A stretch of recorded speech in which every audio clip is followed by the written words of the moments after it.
Alrighty, folks, I hit the go live button, so we should be live in 3, 2, 1. Hello, my friends. If you are joining us on YouTube, then let us know where you are joining us from. This is Avi from Seattle, your friendly neighborhood PowerBIPro. And we do have a few folks on. Well, let me first say hello to our students in the who have dialed in. Thank you so much. So I see Kevin, Kirk, Robin, and Steve, and Vinay. Welcome aboard. If you are a student in the Learn Power BI program, then you should have the link to the Talk Power BI Special Pass to dial in. So today is the Q&A session. All right, and this has become one of my favorite. Hope you like it too. If you have no idea what this is about, I'll tell you all about it. But let me first say hello. Oh, there we go. I was like, where are the greetings? So Rob Ivy says, greetings from Nashville. Alejandro is here from Mexico. Hunt Sands says hi from New York. Faraz says hi. Dan is here from Vegas. Ming is here. Faraz is from Netherlands. Zot Tunu says hello. Ramparik says hello. Regina from Cleveland, Ohio. Mad Max sends me some love from India. Hello, Mad Max. Manish is there as well. Juan from Monterrey, Mexico. All right, folks, this is super duper exciting, and yeah, hope you're doing great. So let's talk about Q&A, and let's give you kind of an intro. So you can go to talkpowerbi.com to find out more about this. And really the format is simple, right? So now we do Q&A, as the name suggests, but the way we like to do it is that we have people pre-submit questions. So earlier I would just show up and say, hey guys, what questions do you have? And sometimes, it was okay, but we feel it's better. So we have folks pre-submit question. There are 2 links, so watch out. There's one link for everybody, the rest of the world, and one link for our near and dear Learn Power BI family members, and they get tagged in a different way. And all of these questions end up on the Trello board, and you can actually check it out. You can check out the Trello board. All right, so let's check it out. Let's see what's going on. I did see a lot of, oh boy, look at that. So that is so exciting. Oh man, I'm so happy. Look at this. I don't know what that is. Hold on. So let's, perfect. So we have 33 submitted questions, and again, as I was talking about, some of these have the Learn Power BI student submission. We kind of bump up our students. We love them just a little bit more. My YouTube followers, I love you too, but yeah. So we'll see how this goes. Announcements. Oh well, just one. Oh, maybe two. 2 announcements. One is that Learn Power BI enrollment is opening on October 5th. So if you're not a Learn Power BI member, that is going to be your chance to join our family. Now there's a lot going on. We're updating the course. Those who are inside the course know it, and they've seen the under construction sign. And I've updated the query editor module, relationship module. I'm about 65% done in the DAX module. The new videos aren't up yet. Obviously I want to be 100% done before I swap anything out. And we're not sure. I mean, as I was updating the course, I was like, oh, well, should we change the pricing, or should we change the model, the way we offer the program? Well, not for this launch. So October 5, you can get in at the current price. And again, you're going to get all the details by joining the wait list. So that's the way to go. Just go to learnpowerbi.com. This banner should be at the top of every single screen. And yep, you enter your email and you're on the wait list. You're going to get the invite. So that's the way to join us in the Learn Power BI family. So that's one. The other thing, those of you who have been following me on email and social also know about my other endeavor, the 100,000 feet. And initially it started off simply as, yep, I'm going to hike 100,000 feet and donate money, but it's evolved to something bigger. And we see this as kind of the help the world arm of Learn Power BI. and we're going to do that. Continue to donate money to the charities we believe in, which support the causes we believe in. And but we're also going to offer Learn Power BI scholarship and mentorship. That's also coming on October 5th to October 9th.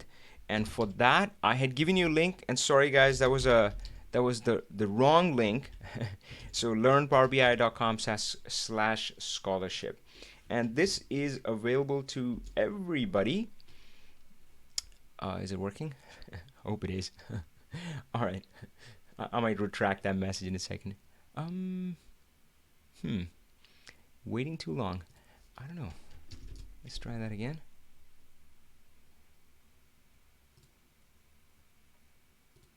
Okay, I don't know why that's going on. Okay, maybe wait for the link. But that's coming soon, so we will have a scholarship there. All right. Oh God, no.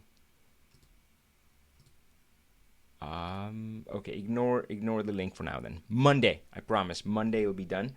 Or if it's done later on as you're talking, or maybe it's a hiccup. I have no idea. I think I tested it, but it's not working. All right, so we'll, but you will, yeah. So others are getting the same thing. So, so stay tuned. Yeah, I think Monday the email will go out with announcing everything, announcing the course is coming, the scholarships, and it's gonna have the right links. I'm gonna test it again. All right, folks. So let's dive into the questions. So first up, let's just do a roll call. So just give me a moment. I'm gonna pull up my notes here. And let's first check in from the folks who are on the phone if any of you had a pre-submitted question. Now, if you didn't pre-submit and you're on the phone and you have a question, we'll still try to get to it as soon as we can. Students get some special love from us. But if you did pre-submit, we definitely want to jump to that quicker. So if you pre-submitted, there's a chat going on. I should pull it up. Kirk says, said hello from Minneapolis. Warm and sunny. Is it really? Robin says hello from Houston. Vinay, hello from Sweden. Awesome. And Kevin from Cincinnati, Ohio. All right, so Kirk is saying, yep. Actually, yeah, I remember. Actually, there was one student who had two questions. Hold on, guys. Let me see what's the best way to do this.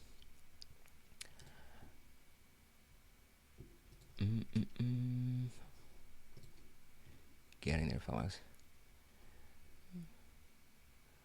All right, there we go. So we have 33 questions in all.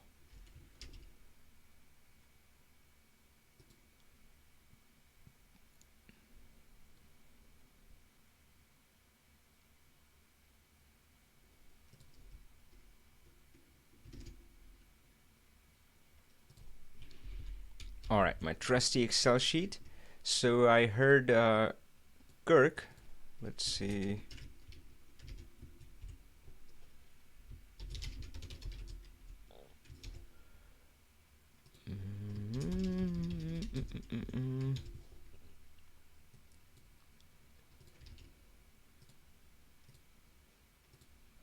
All right, folks, so let's try.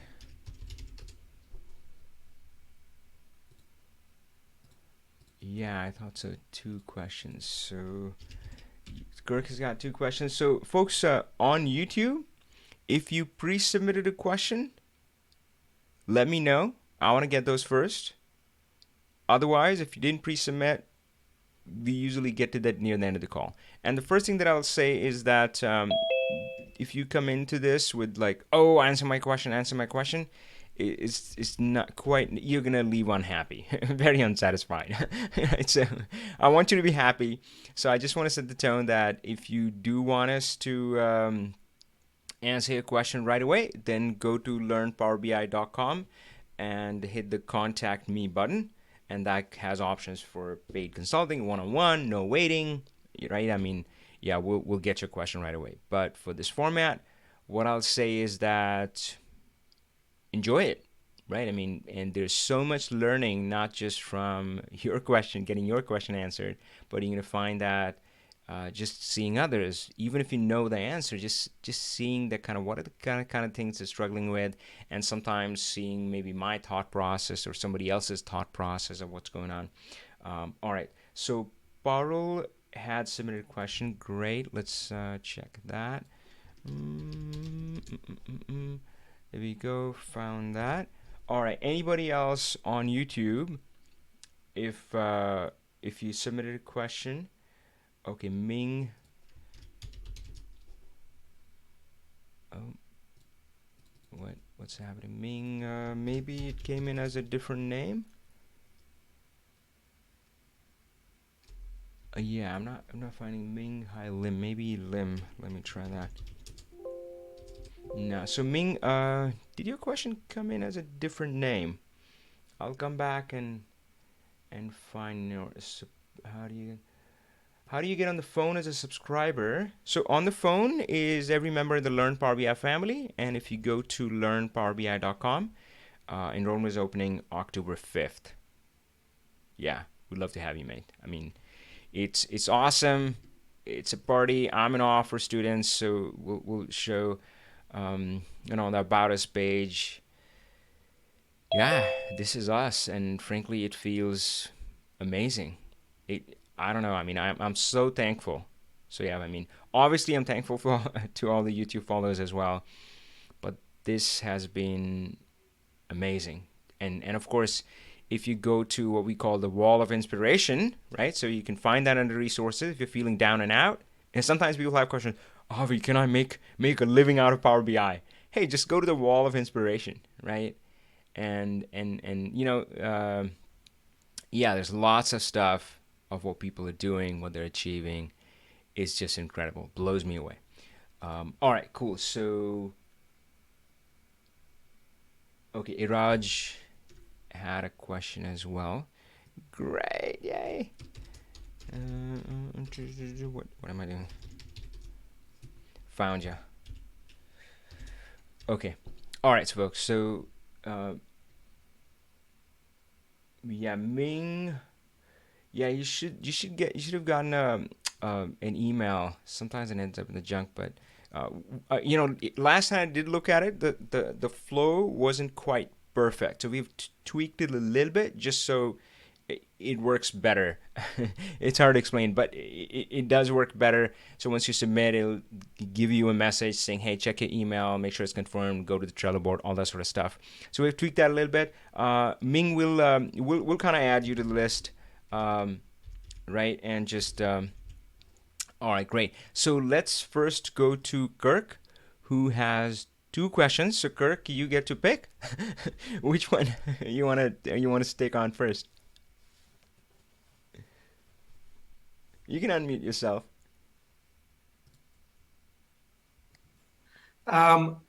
Hey, this is Kirk. I would say the one I'm most interested in is if there is a way to associate multiple reports with a single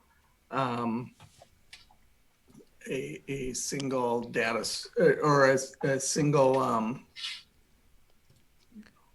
what's the word? Kind of the data model, PBIX file? Yeah, yes. Well, okay, so what I've done is I've created a variety of PBIX files for various things. Some of them are for executive information, some are for the sales group, etc. The underlying data and the underlying model on most all of those, though, is pretty much the same. Yeah. And I really didn't want all of the reports in necessary. It makes it easier if they're in separate PBIX files only for the way I'm distributing them through teams and different and stuff like that. So it was, and also just starting out, it was simpler to make them several different PBIX files. But now that I've published them, it would be nice if the different reports could point to the different pieces. And Yeah. I didn't know if that was possible or not.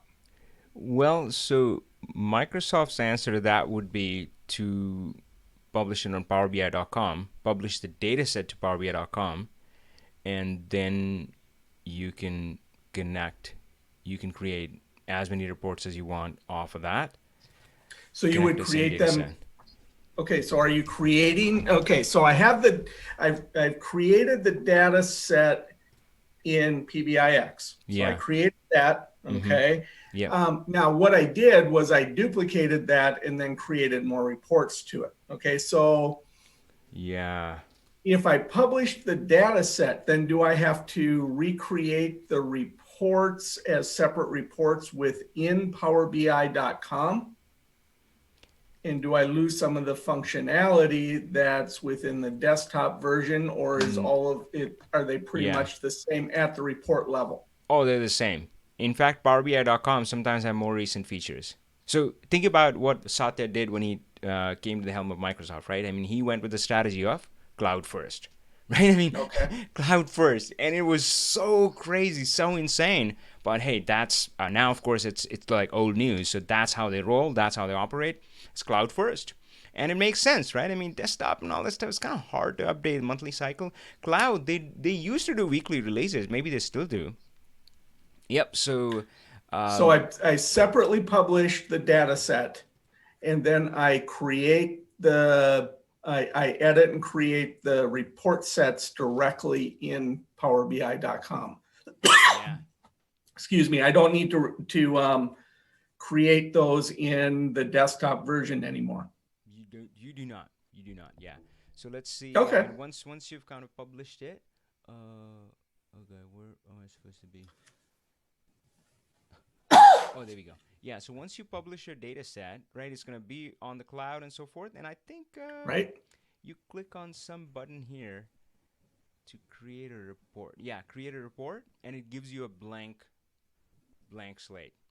And now it's a report connected to the model. And of course, so you know how in the course I talk about how we have kind of the data model, and then Right? we want to be able to connect a lot of different reports to it. So I love this idea of single source of truth. Now there's some debate. People talk about single version of truth. I think single version of truth is impossible, because people have different perspectives to look at things, and they will change, right? I mean, imagine somebody in warehouse is looking at it by shipping date versus somebody in sales is looking at it by sales date.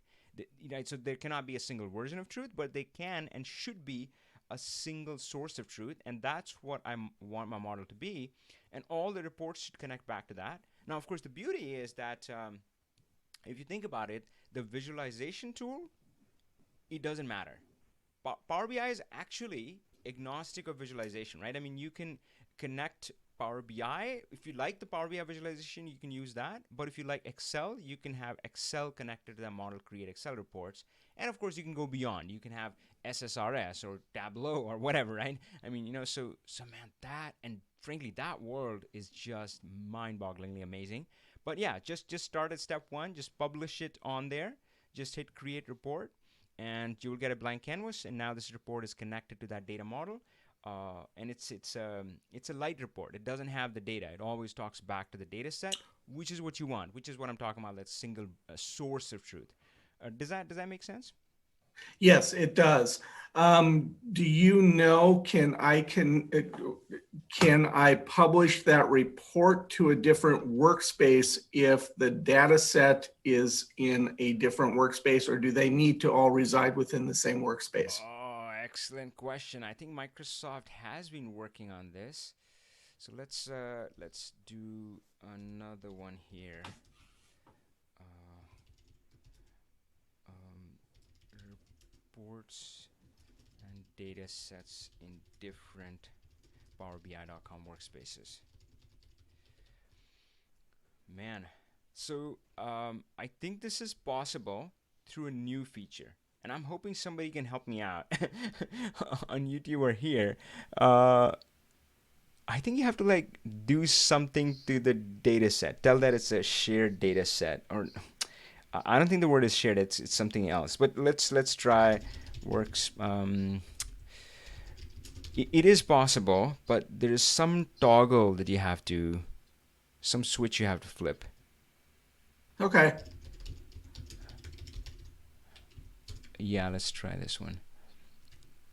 Datasets across workspaces. Oh, I'm hopeful. Dataset sharing. Okay, just scrolling through, I didn't quite understand. But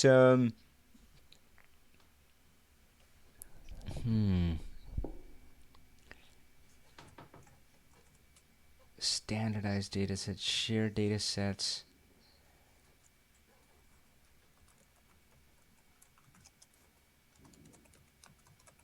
Yeah, you know what? This will be a good follow for me. I'll look into that. That's a great question. So so folks who've been around for a while, we reserve this gold star for. We actually have a specific criteria for gold star, but this one doesn't meet all. But I'll give it because I like it. I think this is a good scenario. I think others would have it too. All right. So there is a way. There is a way, but yeah, you'll have to figure out. There's some I's to dot, T's to cross. All right, so what was I going to say? So for one, obviously you have already gone and created these copies of PBIX. You're going to have to kind of kill them, right? And that's fine. Yeah, so here's what I would recommend. All right, so initially when I said that you go to Power BI, publish it there, and create a report there, I often tell users that because that's simpler, it kind of makes sense, and they get it, right? So, oh yeah, now it's in the cloud, and now I can create reports in cloud, right? But I'm going to give you kind of the next step. Hopefully you're ready. Okay. Which is you can actually imagine the data model in the cloud, right? The report that you create, you can create the report connected to that data set from Power BI desktop as well. And the way to do that is you open a Power BI desktop, you say get data, and then you say Power BI datasets, which is cool. really PowerBI.com datasets. Now, this I love because I don't know, maybe I'm old school or something. Right? I mean, modern kids, I see they're always on the phone and apps and all that. And yeah, I like you know, kind of a regular app rather than a browser. And yeah, I feel at home. It's just yeah, I spend so much time here. Browser obviously has the same capabilities, but it's slightly different. So I don't want to bother with it. So you see what happened here. As soon as I had the Power BI dataset, this is actually this is the same stuff that I was seeing on PowerBI.com. So if I went to PowerBI.com, you know, the same dataset, right? The sales management report. Now I'm seeing it here.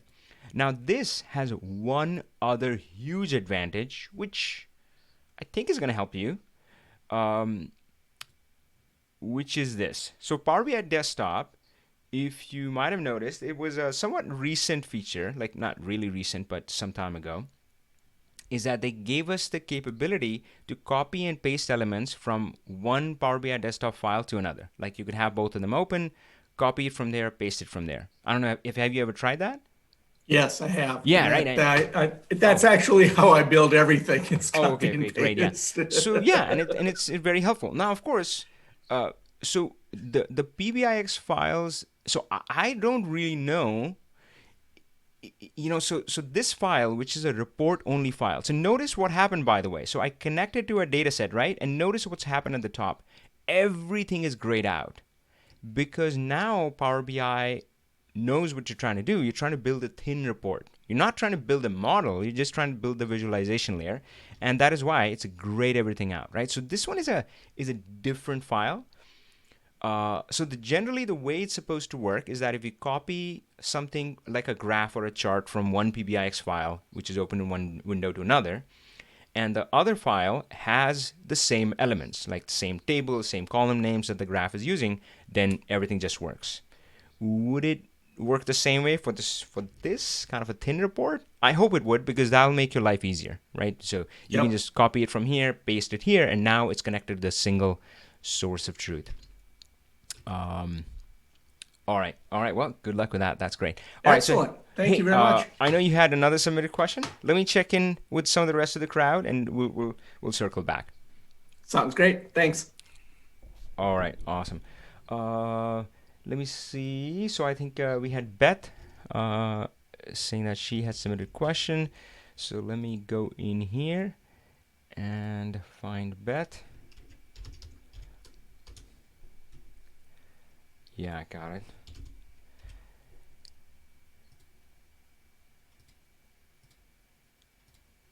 Okay, great. So we answered this one. All right, let me check in on YouTube really quick. Why is it saying low volume? I'll just stay closer to the mic. Hopefully that'll help. Let me check. Yeah, the audio levels seem to be okay on OBS. All right, hopefully that'll be okay. Rakaliza is here from Oman. Sonali says how to pull large data sets from Business Warehouse, BW, I don't know what that is, to Power BI, 65 columns. Yeah, right for me. That's a good question. We'll get to the kind of the YouTube questions. We usually try to get through the pre-submitted questions first. We want to kind of respect that, folks. A lot of these folks have submitted files and everything, so yeah, I want to be here for you. And oh yeah, KS is trying to help as well. If possible to share report. Jim says hello. All right, so Ming's question is here. Thank you, Ming. Carbian has a question. Sonali has a question. So, folks, yeah, hold off on your questions. So, well, actually, if you post, I may not be able to address it, but maybe somebody else in the chat can. And, folks, again, I mean, that helping others is a great way to help yourself. Trust me. Awesome. Great. So, I didn't see anything new. So, let's do one from YouTube, connecting to Google Analytics. Let's take that one. Parul, if you're still around, just say hello again, or say, yep, around something. And let's find you here.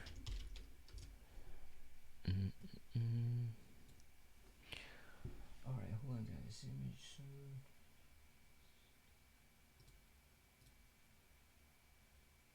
Oh, there we go.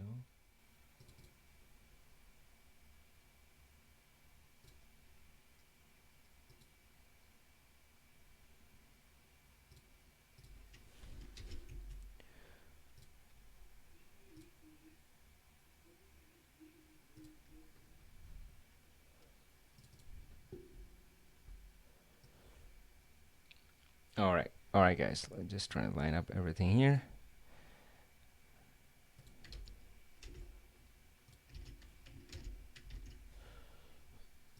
And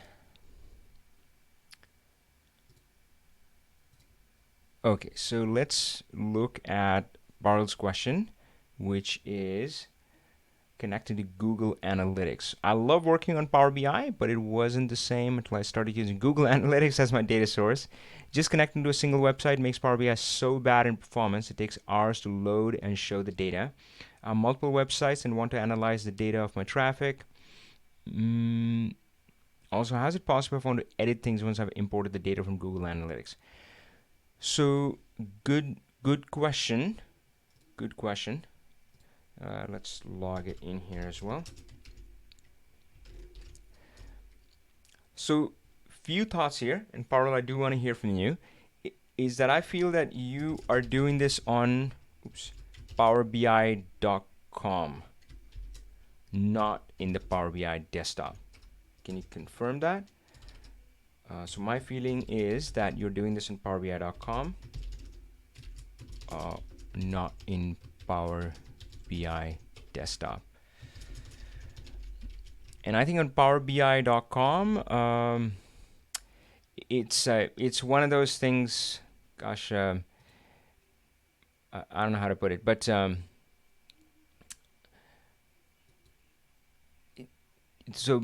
yeah, services. So actually, I've never used it in a while. There's a good reason for this. So my organization's services. I think that's where you might be going. And let's find Google. So yeah, there are a few models here. So folks, Oh, that's interesting. Template apps. Oh, okay. Um, so Power BI started off with this line. Does anybody remember this? Five seconds to sign up, 5 minutes to wow. Do you guys remember that? I mean, that's I didn't come up with that. Like Microsoft was all over. It's like all the conferences and messages and website was like 5 seconds to sign up.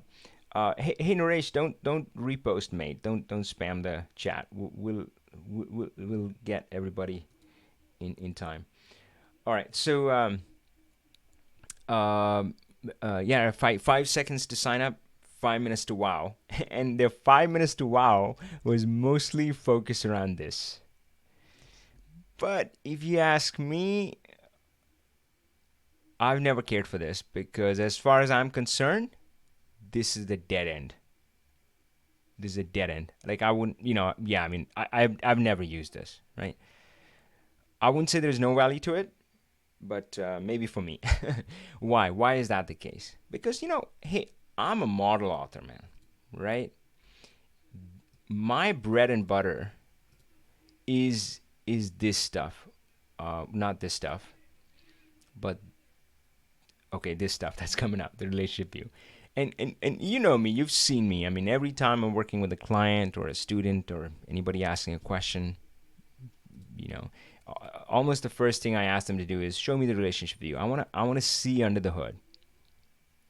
This is what I live and breathe. And I think this is the most important stuff, right? This is the 80-20, right? This is the 20% stuff that lives under the hood that most people don't care about, right? Most people just go about treating Power BI like Excel or even worse, PowerPoint. Seriously,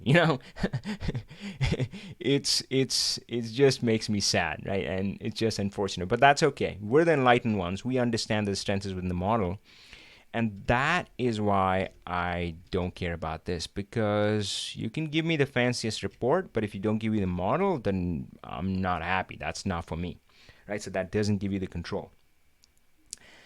So that is a dead end for me. So what are the options then? Well, the options are you connect to Google Analytics directly. Can you connect to it directly? I'm not sure. We'll see when the when the data screen pops up. And yeah, let's see. Google Analytics, right? And then pull in the data, which is what these guys have done, right? So obviously somebody did that when they built these template apps. That's what they did. So one approach is kind of go hardcore, kind of do it yourself. That's one option.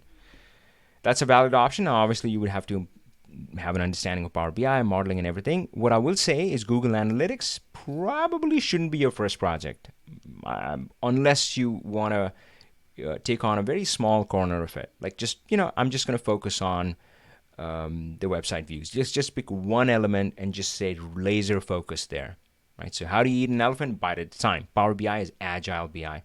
When I step in and working with big clients and stuff, they have a lot going on. I'm like, hey, what's the first thing you would want me to work on? So, Avi, here's this, and this. No. What's the first thing, right? So start small. So that's kind of mind wise there. There is another option.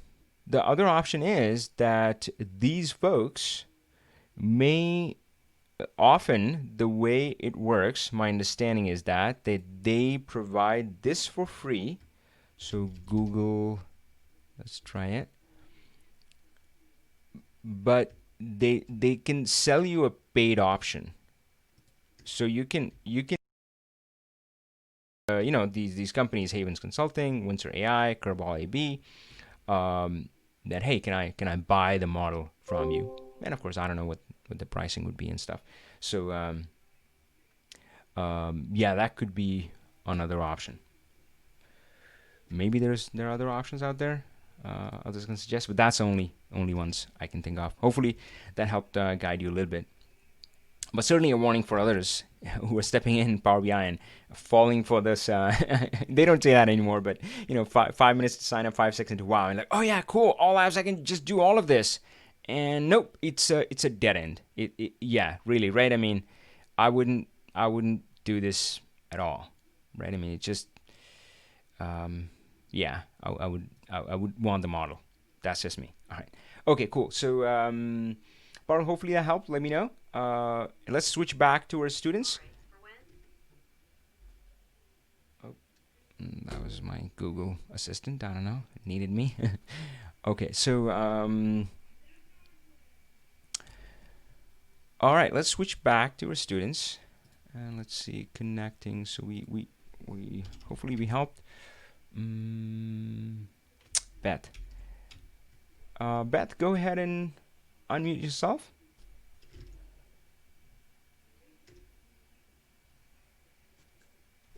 Good morning. Hi there. How are you doing? I'm good. How are you? Terrific. Oh, well, I was going to say where are you based out of, but it says right here, Maryland. All right, awesome. How's the weather over there? It's getting to be very fall-like, so I'm happy. Nice. Yeah, I spent quite some time on East Coast, and that's one thing I miss slightly. Like in West Coast, I'm in Seattle area now. We don't really get fall colors because most of it is dominated by evergreen trees, which kind of makes it boring. Right, For fall. exactly. Yeah, boy, East Coast would kind of light up. Um, yeah, terrific. Okay, so let me pull up your question on Trello so I can see more detail here. Connecting to Google Analytics. Oh, I'm supposed to. Okay, cool. Let's find.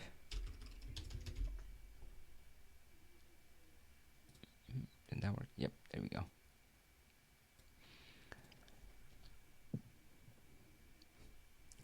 And we'll put this here.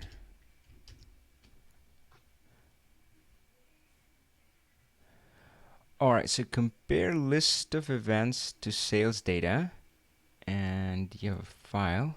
Let's see what that looks like.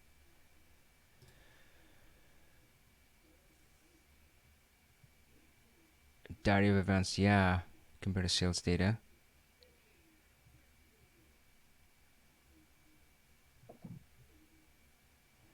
Yeah, this is a really cool example.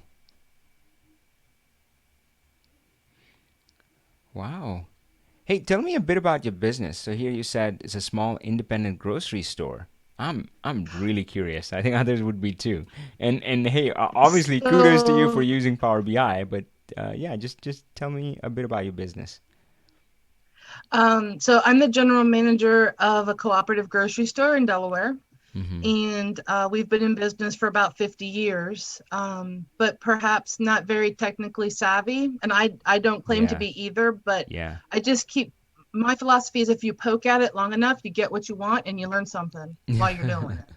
All right. And so that's how I've learned Excel and Power BI so far. So I'm a true beginner here. Yeah. Um, but our business obviously has suffered somewhat from the pandemic. Mm-hmm. And some months ago, my board of stewards asked me if I'm keeping a diary. Well, which I do, Mm-hmm. but how does it affect sales? So what I was hoping to see is being able to filter a list out and see what sales is doing. Maybe there's an effect, maybe there isn't, but I don't Yeah. know. I don't have an easy way to correlate those two pieces of data. Yeah. Just curious, what is your company about? Like, I mean, the grocery Oh, store, is there we're something that differentiates them from all of the other grocery stores out there? I don't know. yeah, Some so mission or something? we're cooperative, so we're owned by our members. And we focus on natural foods. So natural foods co-ops are actually pretty big in the United States. They're all over the place. So we have a list of ingredients that we don't allow in our store. We Yeah. focus on local produce. We focus on organic foods, Wow. different dietary Yeah. needs, veganism, vegetarianism, Yeah. gluten-free, soy-free. So we have a lot of options for a lot of different people. Oh, that's great. And it seems the name of the company is Newark Natural Foods. Is that right? Yes.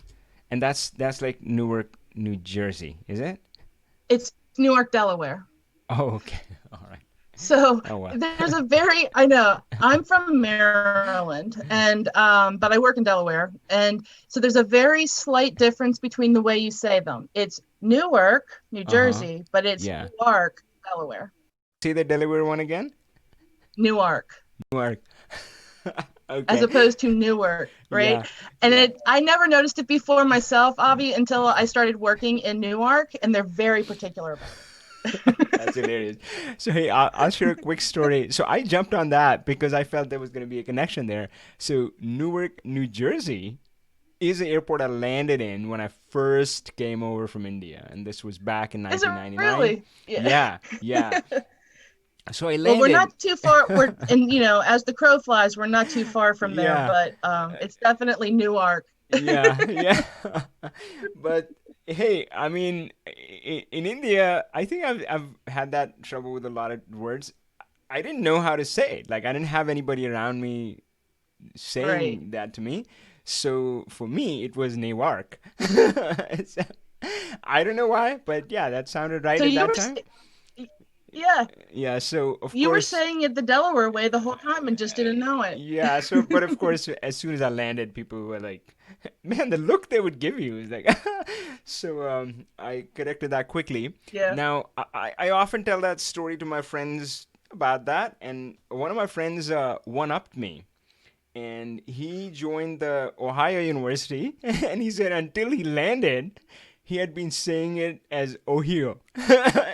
All his friends are like, "Hey, guys, I'm going to the Ohio University." Anyway, all right, that's a bit of a migrant humor there, I guess. Okay, let's see. Let's look at your file. So, boy, so events and sales. So this is a scenario that I've certainly dealt with. And I'm hoping it's coming up. It's loading data. I don't know what it's doing. So I have the There events, we go. sales. Was there supposed to be data in sales? Maybe. Yeah. Okay, maybe it's It, loading up. it sometimes you have to control home. Yeah. Let me see if I can Oh, maybe download it. maybe it's my file. I don't know how to do that, Avi. I'm Yeah. not good at Yeah. like It's all sharing right. URL link. I've never had to do that before. Yeah. Yeah, let's but I totally get your scenario. In fact, I have dealt with it in other settings as well. So yeah, we should be good there. So I'm just gonna put it here. 2020.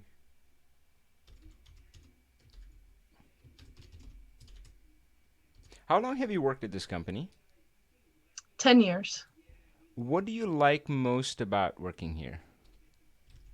Um, I I like the atmosphere. So I was the bookkeeper, accounting manager until March of this year. Mm-hmm. And I got promoted to general manager just in the nick of time before COVID-19. So I've spent my Yeah. first 6 months as general manager trying to figure out Wow. what to do, basically.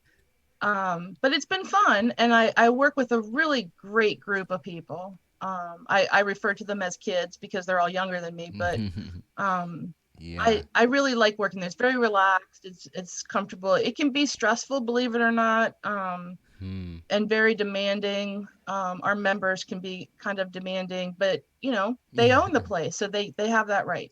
Yeah. So but I just like working there because it's relaxed and Yeah. I get to wear jeans every day.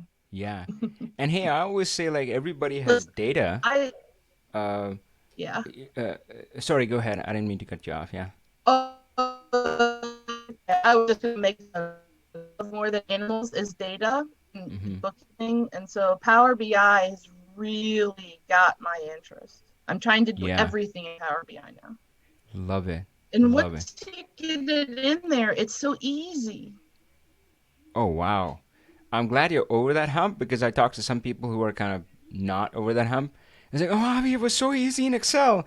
And I'm like, no, not really. Yeah, Excel is a no. whole host of its own trouble. I mean, it's a great tool, but it almost becomes a victim of its own success, right? I mean, it's so flexible, it becomes a death by a thousand cuts.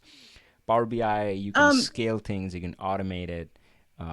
Yeah, over time, it's just, whew, what a and relief. and it's like anything else to me that's worth doing. If you really put the effort in up front, Yeah. everything else is easy. Yeah, and so obviously, Everything is easy. yeah, I mean, when I was starting out, and everybody goes through the same experience. Like, imagine there's something you're doing manually where you're taking 20 minutes every day. Man, the first time you try to do it in Power BI, it's probably going to take you 2 hours. But once you've Or done more. it, you can just hit that button or set it to automatic refresh, and you're good to go. So yeah, it's definitely worth it.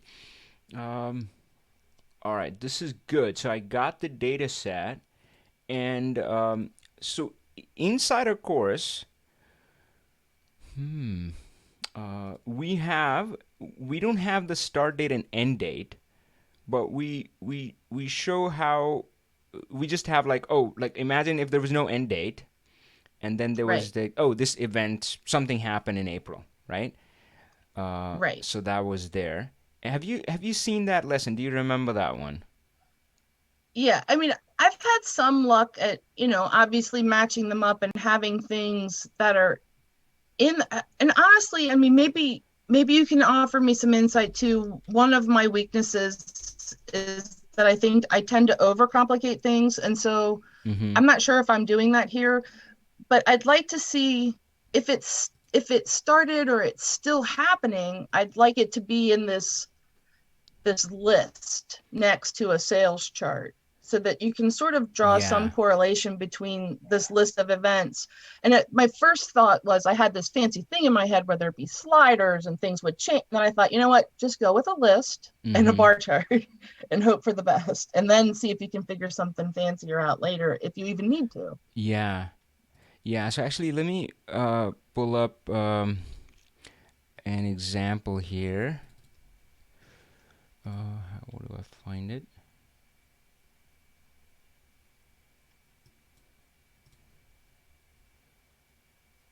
And we have something exactly similar inside the course. There we go.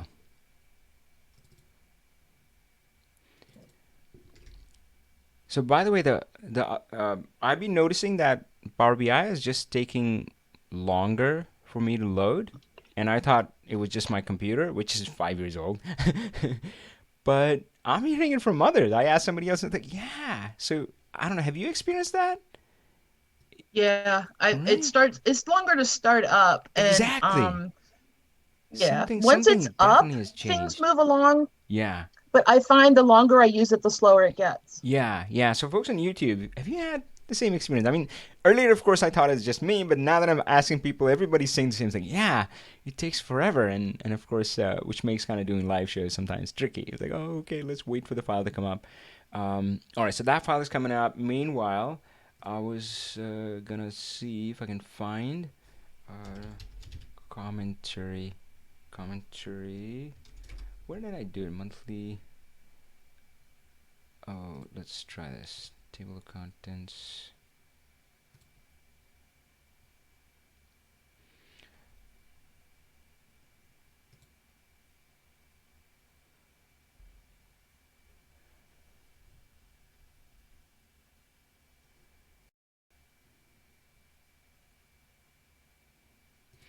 Yeah, and hey guys, I'll be candid with you. I mean, so I do use Google Sheets quite a bit, and one of our students joined and is like, Avi, man, more power to you. You're like this, I was like, yeah, I'm gonna use Google Sheets, and I'm like, yeah, because on mobile, the Excel is just it just doesn't work. I mean, it works, but it's just not the same experience. The Google feels like a first citizen in the mobile world, and Microsoft feels like an immigrant.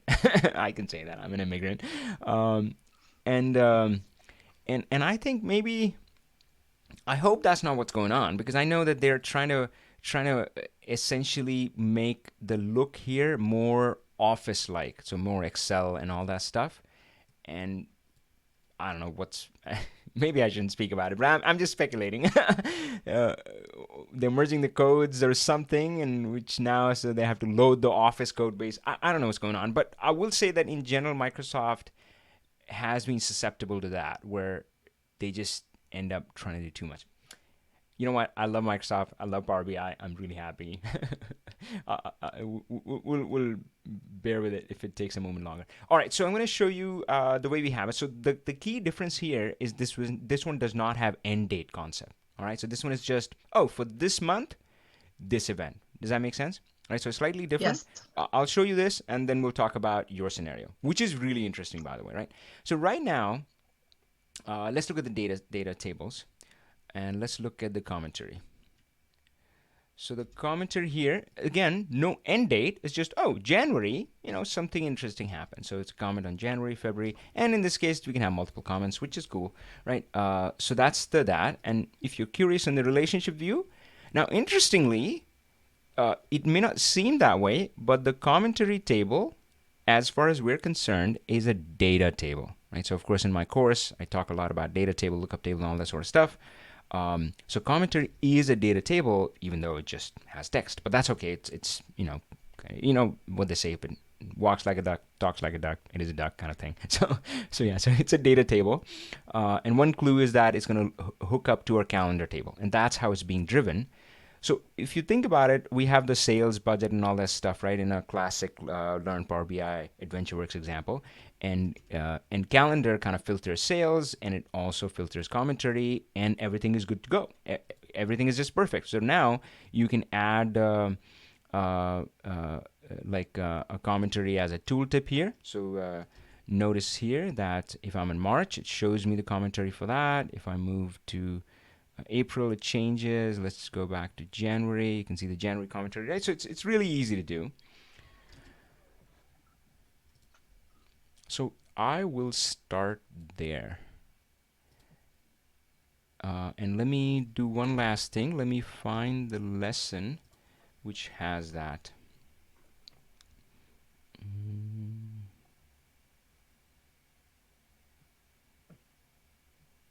All right.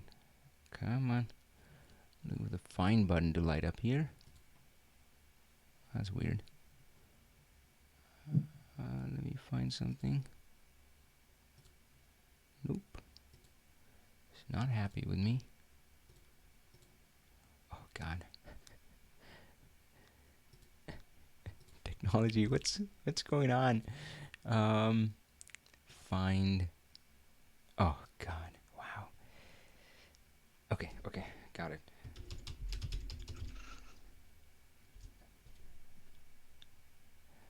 There we go. So this one is in lesson 5.h. 5h.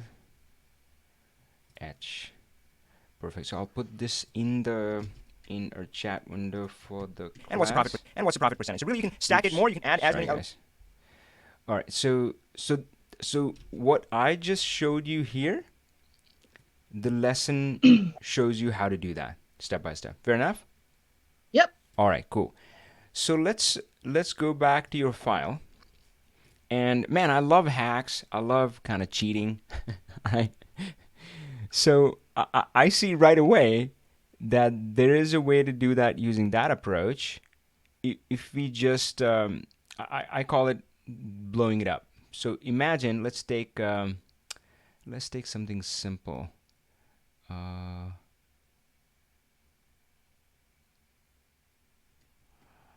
What am I looking for? Like a 2-month period. Well, I mean, you can, those dates obviously are just made up. I just change a date. I just threw some stuff in there. Oh yeah, okay. Actually, yeah, so imagine this. So imagine if it says Main Street construction from April to June, right? Now we could take that and change that to something like this. Oh God, will it work? Maybe it wouldn't work. I was hopeful, but and actually, I made a typo. That should be April 1st, 2019. That construction lasted over a year in front of our store. Yeah, actually, I just changed that myself because I wanted a simpler example. Yeah, so 5. So what I'm trying to say is that we know, and again, I mean, you would know from the lesson. It's pretty straightforward how to make this pattern work, right? If we have events for each month. So do you really need it specific at a date level, or is monthly level okay? I think, I mean, I might go as granular as week, but I'd be happy starting with month. Yeah. Yeah. So and again, I mean, day is obviously possible. I'm just trying to think through. So So for one, you can take this, so event happened from April to June, and change it to 3 events. So like, yep, April we had this, May we had this, June we had this. And we already know how to make this work. That's one approach. It's not perfect though, because yeah, depending on the scenario, it might show up twice or something, and I don't know, you might have to deduplicate it, which is not that hard.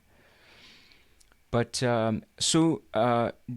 what is your end scenario? You want so this is how we had shown it in this graph, is that they can hover over March and see kind of the commentary.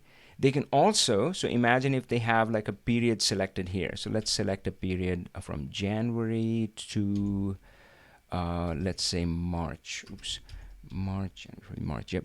Right, so imagine we have January through March selected here, right? Did that work? I'm not sure. Oh, there we go. It took some time.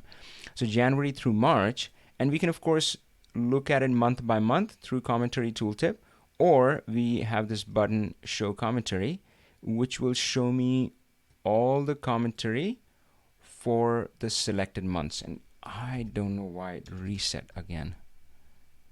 331.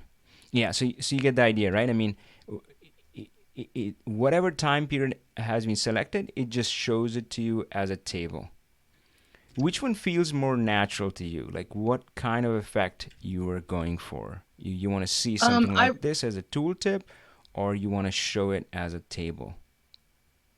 So what I envision is perhaps a table or a matrix table that's grouped together by month, sitting next to a line chart like that. So that yeah. So whatever time period is in the graph, it's showing. That's what filters into the table. Yeah. So by duplicating them, then you do sort of wind up with the same thing over and over again, rather than once, but it covers the whole duration. I mean, if that's what works, that's what works. Got it. All right. So hey, I'm pretty tempted to dive into this. It'll take some time though. Let me check in with the rest of the folks, see if we can knock out a few easy questions, and then I'll try to get back to this. How does that sound? That's fine. All right, awesome. Okay, so yeah, hang on there. All right, let's see what's going on in YouTube. Mohammed Wasim. So you folks have a lot of questions. I've sent a question. Oh, Cristian had submitted a question. So let's. So yeah, folks, I wanna get. Cristian. Cristian, Angyal. Yeah, I'm here. Oh, hey, you guys doing awesome. So, Cristian, did you just submit it? Because I can't seem to find it. Now, I pulled it earlier this morning. I think it's a few days old. Oh, that is weird. Maybe, what was the question about? Delivery schedule. I was curious about your approach on a delivery schedule. If you have a list of POs and their open quantities, and separately a list of production based on part number. Yeah. I think I attached also a sample file. Yeah, I can't find anything. I sent the email directly, and Marianne sent me to submit that question here.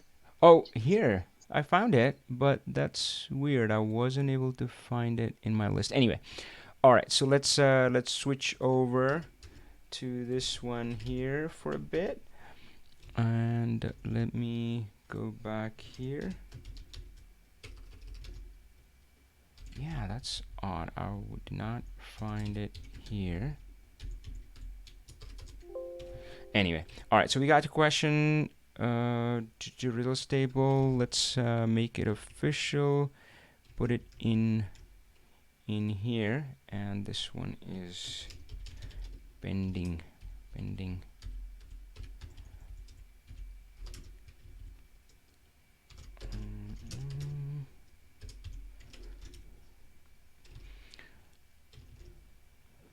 Wow, you sent a file and everything. Okay, so DAX or Power Query to create the result table. Ooh, I love that, by the way. M versus DAX. Yay. The ultimate battle. Facing problem trying to refresh a file.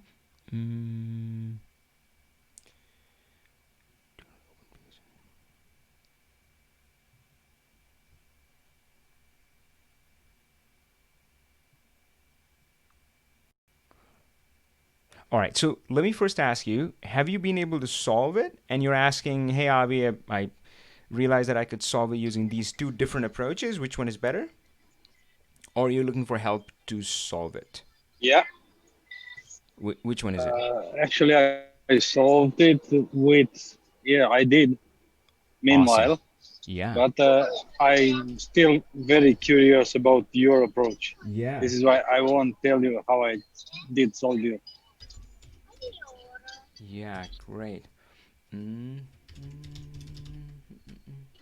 There's also a simple data set. Probably it won't be a direct answer now because it took me some time, but maybe you'll have a look on it.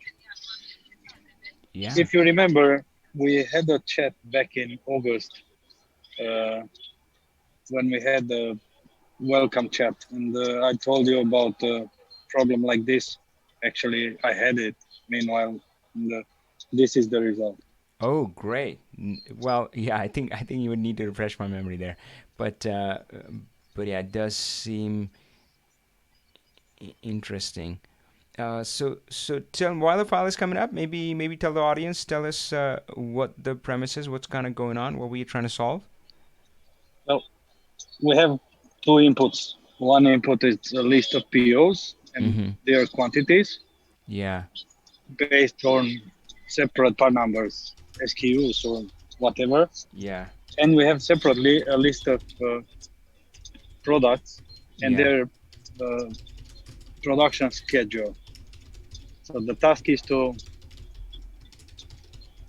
design a delivery schedule based on the production schedule, keeping the order of the POs the same how they arrived. So deliver first PO, deliver the next PO, so fill up the PO if you don't have enough production, and then go to the next PO. And then if you ran out of the production for 1 week, go to the next week and assign some quantities for the next PO. This is the task. Yeah, wow. Hey, that's pretty involved. I think that's definitely very interesting. But I would love for you to walk us through this. Walk us through how you solved it. So in this file, do you have both the solutions? So you're asking Power Query No. or DAX? Yeah, I'm asking, would you use Power Query or DAX to solve it? So the inputs are the orange ones. Yeah. So you have the list of POs for each part number and their open quantities and their receive date, which is giving the order, how they should be delivered.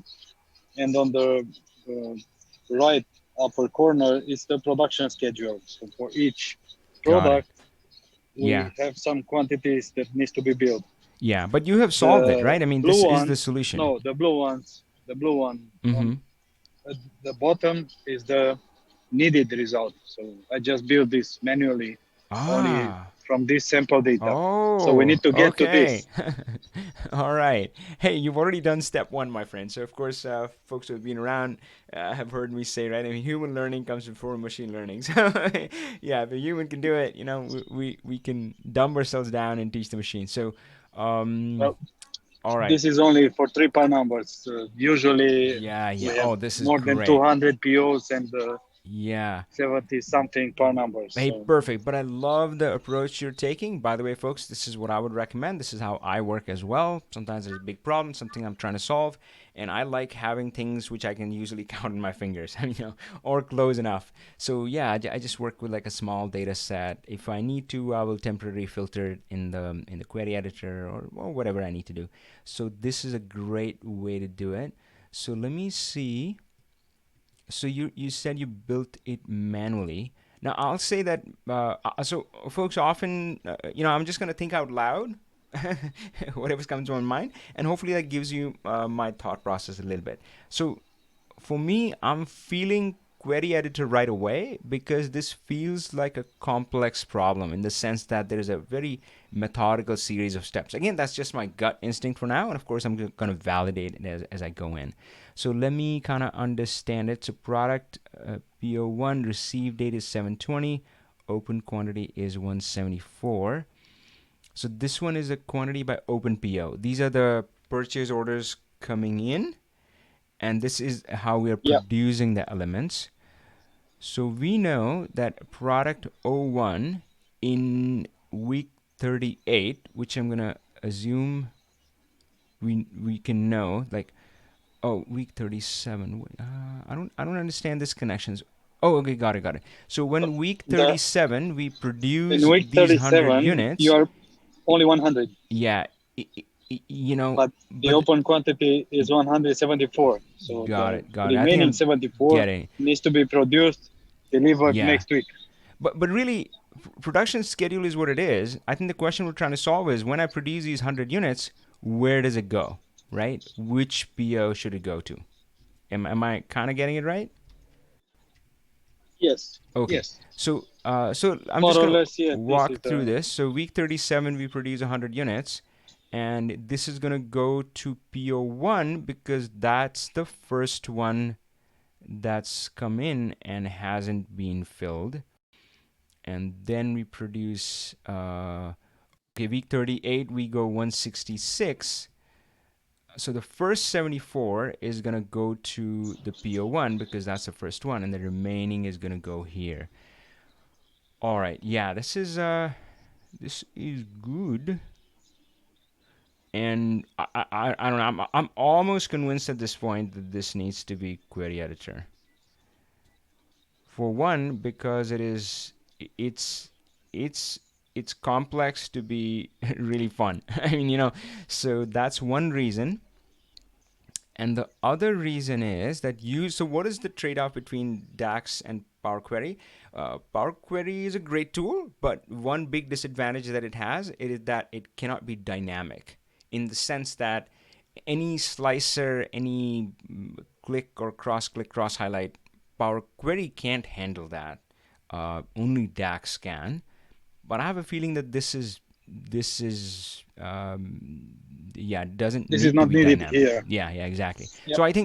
So I think to answer your question, like, which one would you use? I'm pretty convinced that it is definitely Power Query.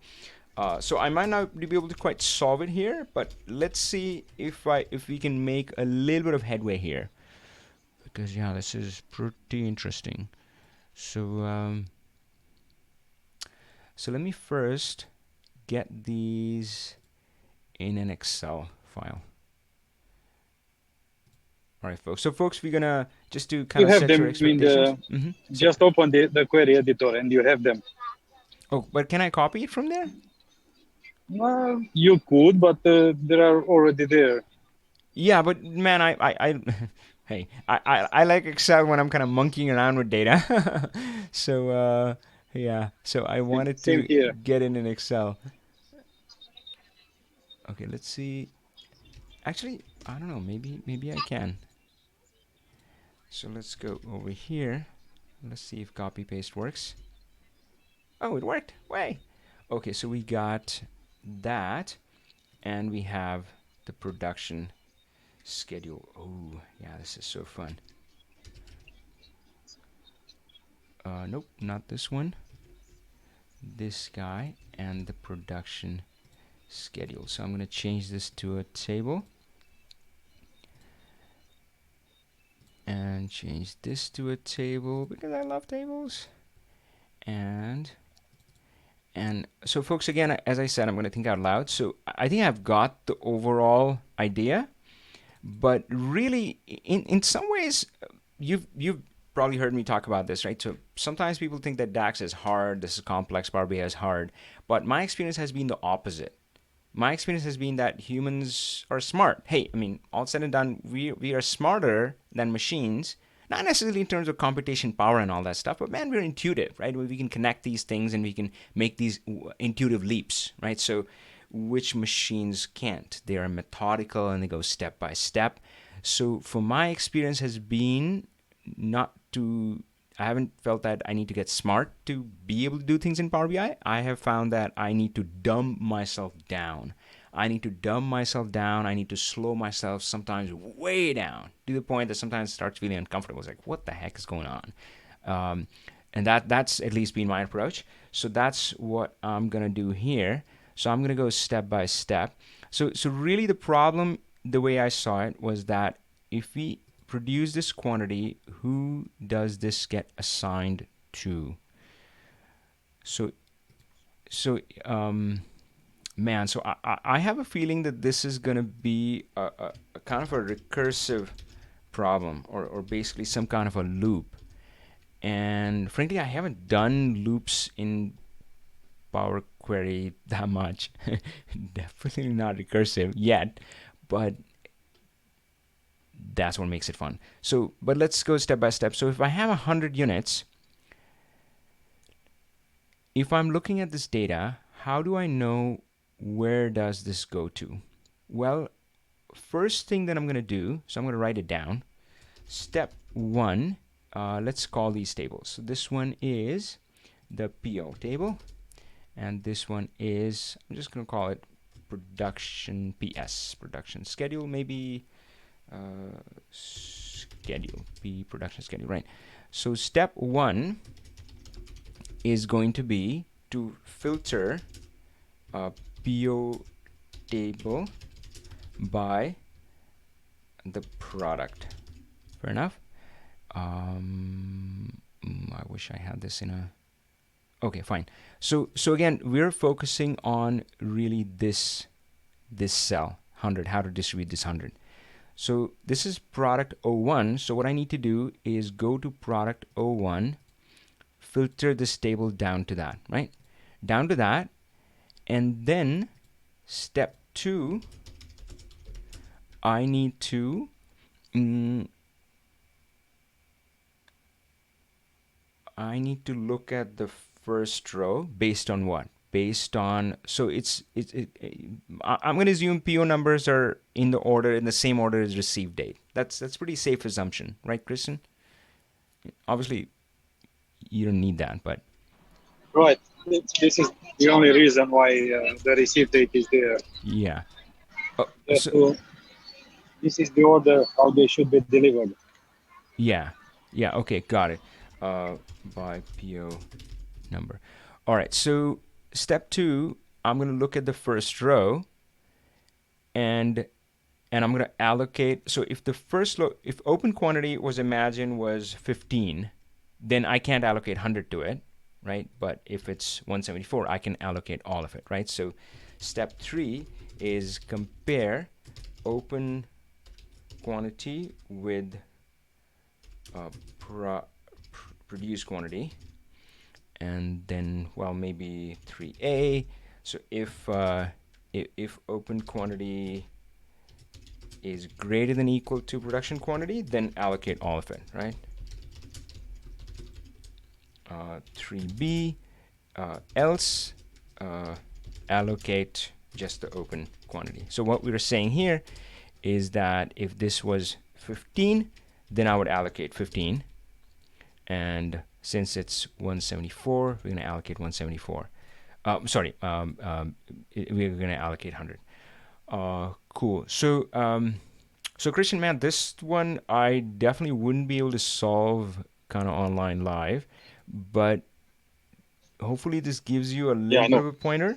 But man, this is interesting enough that I'll probably take a shot at it offline. And I definitely feel that this is going to be recursive. You're going to have to figure that out. Frankly, I'm recursive or a loop at least. Yeah, that's going to be an interesting challenge. So you allocate it there, but then you have to repeat again in a few scenarios. For one, of course, if this was 15 and you didn't allocate the full quantity, you only allocated 15, then this one is, so you would have to do two things. One, now you have to allocate the remaining one, so you have to keep track of that. And the other thing, you have to mark this as filled or something. So yeah, I mean, I kind of see the light at the end of the tunnel, but boy, I mean, yeah, this is going on. But hey, I mean, This one, I think we have answered this main question beyond doubt, at least in my mind. Is like, yeah, man. I mean, DAX. I'm Oh, it's sure. Power Query for sure. Yeah, for me. I for was sure. curious Yeah, if you would and see for a two temporary reasons. table built with DAX on it. Yeah, man, but I have a feeling that this is recursive. And how do you do that in DAX? Like how do you loop, right? I mean, because imagine if this was like if they produce 100 and there were like 5, 6, 7, 8, 9, like lots of small quantities. Uh, how do you handle that? I really don't know. I mean, it's quite possible that there are DAX gurus out there who look at this and say, "Oh yeah, I can do this in DAX," but I know that's not me. But again, I feel like why do DAX? So Power Query. Why do I generally prefer? So what is the biggest drawback for Power Query? It's not dynamic, right? It's not dynamic. It's static, which in the sense that if you write a DAX measure, it's defined once, used everywhere. So if you go look at our dashboard here, when all of these are measures, that means that if I click on sales allocation, everything else filters down, right? And then if I click on this, everything filters down. If I click on the date range, everything else filters down, right? So that's the biggest advantage of DAX, and that's the biggest drawback of Power Query. And by the way, that's also the biggest drawback of doing DAX tables. DAX tables are static, right? So you don't win that game by writing DAX tables, right? So that is the first question I ask when I'm asking DAX versus Power Query. So this is actually a good question. I like it because it's so let's focus on this DAX versus Power Query. So first thing that I ask is, do I need this to be dynamic so that it changes based on whatever the user is selecting, right? So if it is a yes, then you kind of rule out Power Query. That is not going to work, and DAX tables are not going to work as well. And I'll come back to DAX tables or DAX calculated columns, God forbid. So if it's dynamic, then all of these are out. If it's not dynamic, right, then those are possible.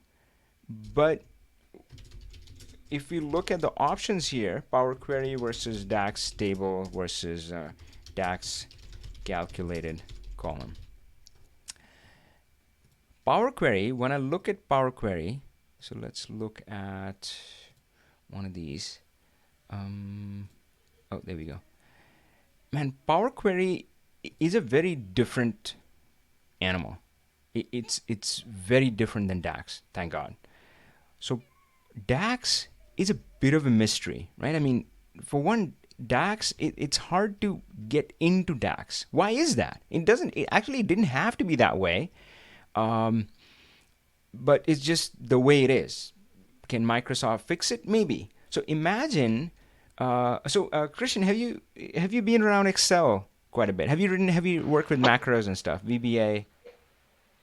Oh, not much. Okay, cool. But I know what it can do. Yeah, I modified some solutions, but I'm not a guru. Yeah. So in VBA. Anybody who has worked with macros knows that and frankly, anybody who's done any kind of coding, including Excel VBA macros, knows that you can debug the code. You can step in through the code step by step, and you can set up breakpoints and alerts and watch lists.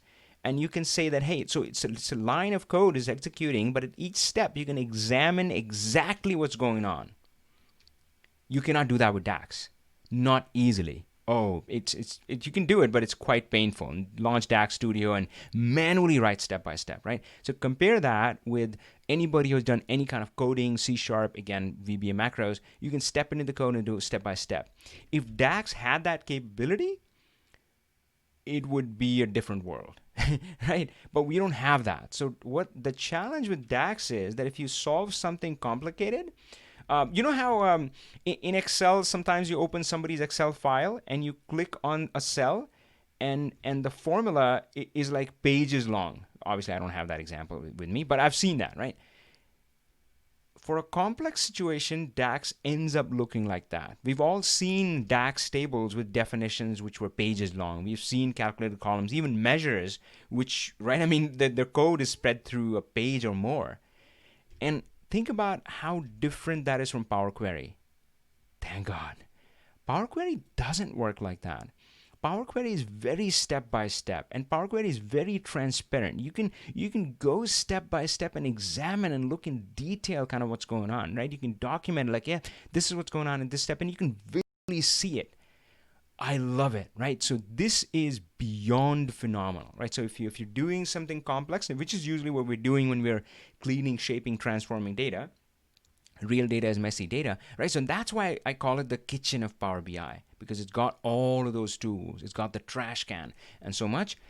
So if you didn't want it to be dynamic, then frankly, generally I say that why would I ever bother with DAX table and DAX calculate column? I mean, it's not going to be dynamic anyway. Why shouldn't I take the easy route in Power Query, where I can, step by step examine and build things kind of methodically, and I don't have to like solve something in this weird complex way. So that's kind of my take on it. So yeah, I mean, my models, I don't remember the last time I did a DAX table calculated column, because again, I mean, if I need that, I could just do the same thing in Power Query much more easily. All right, so I know. So hopefully this gives you a little more insight when looking at this, even for other scenarios you run into. How did this all this sound? Well, thanks for taking the time to look over it. Awesome. Hey, thanks for sending a great question. So folks, it sounds like others are interested in taking a crack and solving this for Cristian, which will be awesome, right? Which will be like phenomenal. I hope I can find I some would time. be very curious about it, so I can compare it with my solution. Yeah. So folks, people are asking, how do we get this file? So I think it was Winnie. So folks who are in You can put the link in the chat. Yep, I can definitely do that.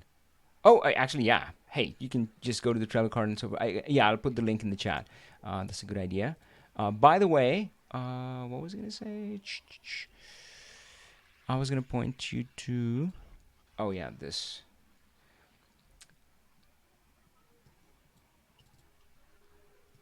So folks who are in the Learn Power BI program and who dial in through the call-in, the same place where you find the call-in has a link to the files as well. And some students, I mean, I don't really kind of recommend it. I'm not saying that you need to do that, but I've heard of some students, if you go to the Talk Power BI, this one, the Special Pass, then it has a link to all of the Power BI files, not just this. So this one I saved in there as well. So it has a link to all of the files, and some students have been known to scroll through and go revisit the starred questions. By the way, that's a little kind of a painful. It takes a little bit of effort. We're trying to improve that, and what we're trying to do is really build a library of all these questions in our advanced Power BI curriculum. So that's coming, and we're pretty excited about it. We're imagining something, so we have big plans for that. All right, so I'm going to put the link in the chat for everybody, and that would be there we go. All right, so cool. So man, I feel like I kind of half answered that one as well. Let's check in on YouTube, see what's going on. Stan, gonna head out. Yeah, folks. So you don't have to wait for me. I love it when people help each other, and frankly, that's how I operate all of my programs. I always say that don't wait for me. So we have our thriving Learn Power BI community. Of course, the higher level programs we run, kind of the Pro Plus, we have a community for that as well. And yeah, so I always say that the first person who can help you is yourself, right? But yeah, if you need to go beyond that, then ask for help, ask the community. So yeah, you don't have to wait. Ask a question. If it gets answered, then you're good to go.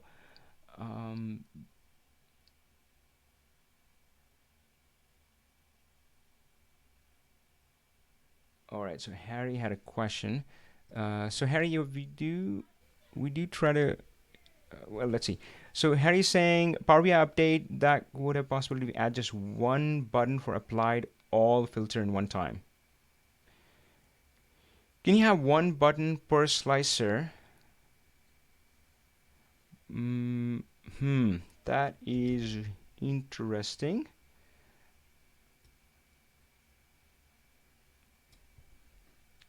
So the best thing that I'm not sure if I fully understand his scenario. Let's go back, gonna log it in.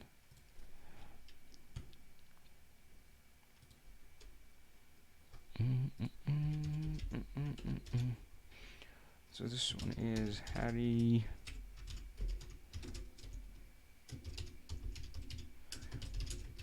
One button for all filters.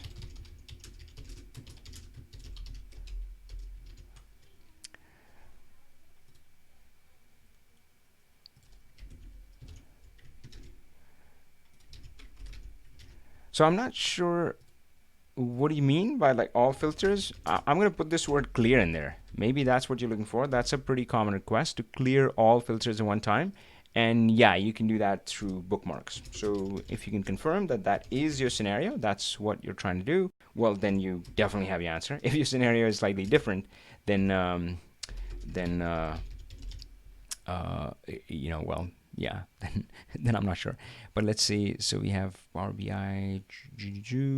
Let's go back to, yeah. So imagine here we had business line. So obviously it's just one filter, but in here you're gonna come, and where is bookmarks? Bookmarks is here. So you're gonna create a bookmark.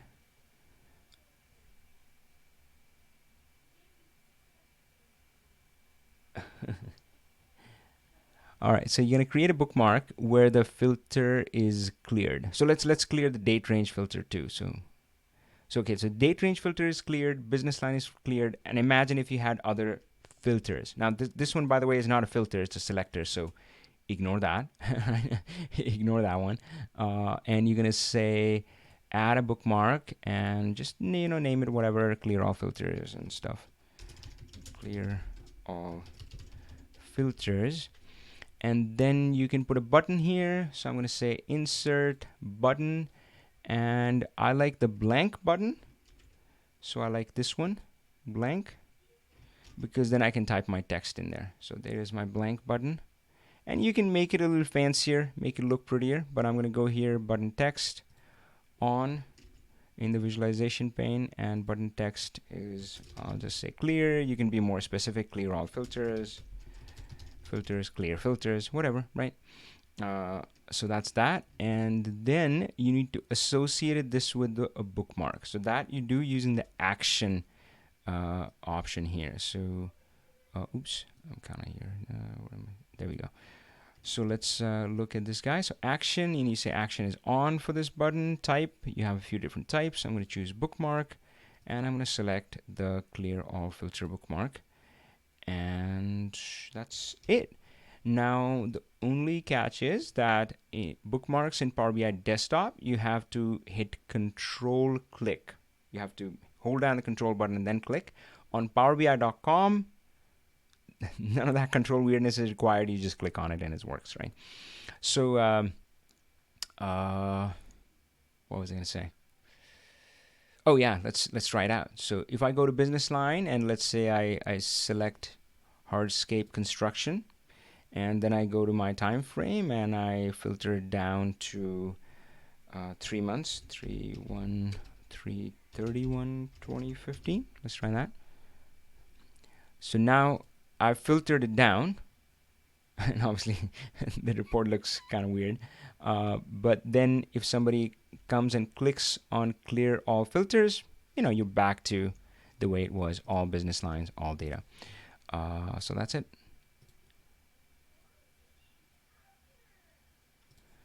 Better close this and not save it. Oh, hey Raj, hey man, hey, enjoy the ride, mate. Yeah, so you know, if you're like, oh, when is my question going to be answered? Yeah, we don't always go in order and all that stuff. It doesn't quite work like that. But you know, yeah. So it's yeah, hopefully you enjoy the ride as well. But clearly I want to apply filters all in one time. Apply filters. Well, you can do it the same way. You can set the filters, make a bookmark for that, and then create another button and say apply filter set 1. All right. Let's see what Eraj has got. So I think Eraj had submitted a question. Man, I feel like we have 2 things today that are gonna keep me up, which is Beth's scenario and Cristian's scenario. Ooh, what happened here?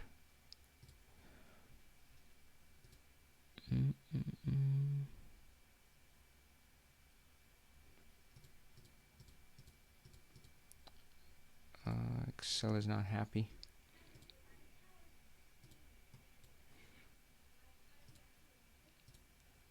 Why is Excel not happy? Oh, okay, there we go. Okay. Too many syntax errors in DAX. That's never fun. All right, folks. Let's see what's going on in Eraj's world. Abu Dhabi. Great. We got quite a few students from the Middle East area. Oh boy, no file. I'm not sure how much I'll be able to help you without a file. So if I click on any one, I'll say that you made things a little bit hard for me because there's no screenshot, there's no file, that makes it harder. Now, of course, our students have a slight advantage because they can call in. Sometimes they can share their screen, and that just makes it easier. But I'll try my best. All right. So yeah, folks, you can improve your chances. By the way, if you ask this, your questions on any forum, right? So this forum, but of course there are lots of different forums out there. We have our own community, Learn Power BI. It's kind of same rules apply. Help them help you, right? So if you can give a screenshot, if you can put an Excel file together showing the scenario you're talking about. You don't have to necessarily give them the Power BI file. Just put some dummy data in Excel and screenshot and point with arrows and that sort of stuff and say, this is what I want. All right, but let's see. So if I click on any one category, it should show me the percentage by the total amount spent. That seems straightforward. If I click on 2020, it should show me percentage by total spend. True. So category and time. So that's the 2 things I'm reading, category and time. I tried updating the source file. Yeah, no, I wouldn't do that. Yeah. I mean, hey, when you have Excel, when you have Power BI, the magic wand, yeah, why go to the source file? That's well, actually, when I first started in Power BI, I would be frustrated. I wouldn't be able to do something, and then I would just, forget it. I'll just do it in Excel. But over time, you want to move away from that. In BI, the card shows total. In BI, the card shows total for 2 years as 200%.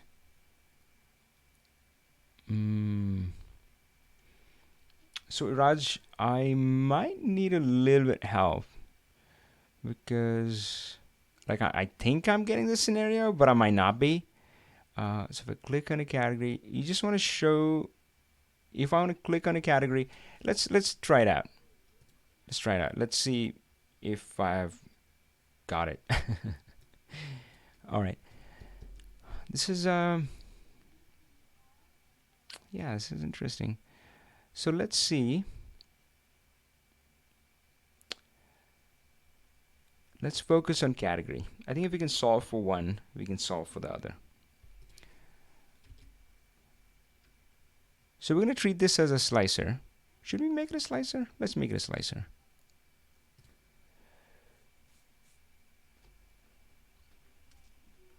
Hey, Byron. All right. So guys, if we go and say clerical, that's 2 million. That's 2 million, but I want to say that is what percentage of the total. And again, I mean, I'm assuming that is what Eraj is looking for.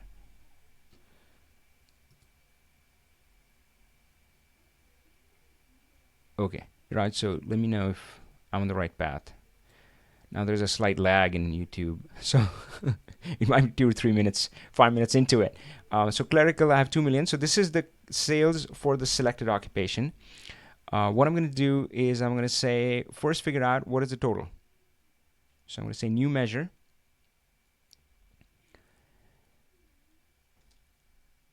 And it's coming up, my friends. New measure, measure formula bar. Any second now, there it is. So we go here, and I'm going to say sales for all categories. Or let's just use the name, all occupation, right? That's a name of a category. And of course, it could be anything. Anything. It could be from the product table. It doesn't matter what it is, what the field is. The same pattern is going to apply. So I'm going to pull out my magic wand, calculate. And I'm going to say, yep, I'm calculating sales, but in a different context. And the context is that I want to clear the filter on occupation on that category, right? So whatever your category is, stick that in. And that should do it.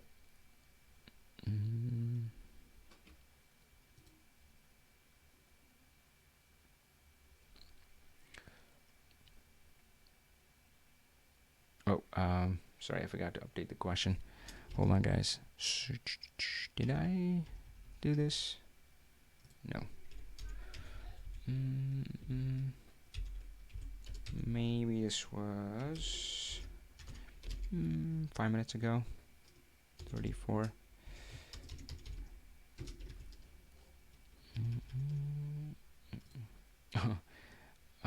Percentage of total.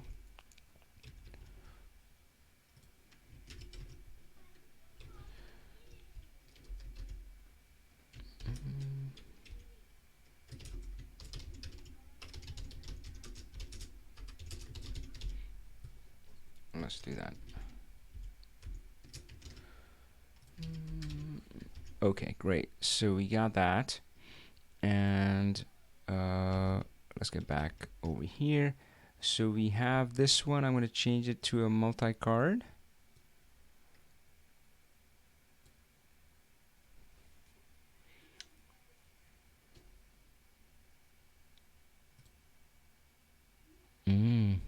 Interesting.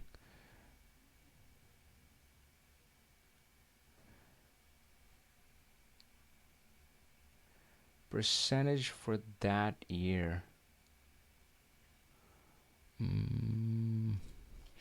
Yeah, I made a screenshot or something would go a long way. Maybe you can still send it. Just put it in the chat, because I think I'm missing it. Like I don't. So let me walk through this in case people are watching. You guys are watching, right? All right. So percentage of total is pretty classic, really easy to do. So yeah, this is not going to take that long. And 0.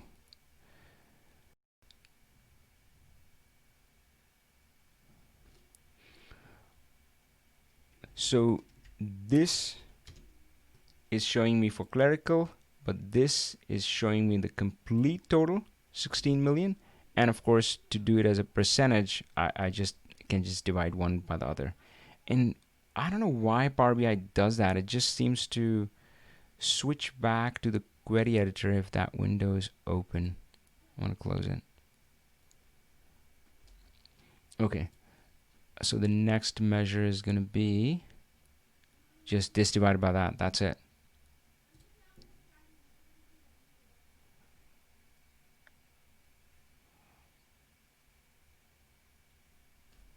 So Eraj, the way to contact us is we do the Q&A calls every month. The students get to call in. They have the special pass. So you can enroll as a student, but that's not going to be today because enrollment is opening October 5th. If you go to learnpowerbi.com, you can add yourself to the wait list. That's one option. Another option is to go to our site and hit the Contact Me button. And that is basically a request for paid Power BI consulting. That's private, one-on-one, no waiting. And yeah, that's the fastest way to get help. So those are the options I can offer. And here, so for this one, oh boy, I better close some windows or something.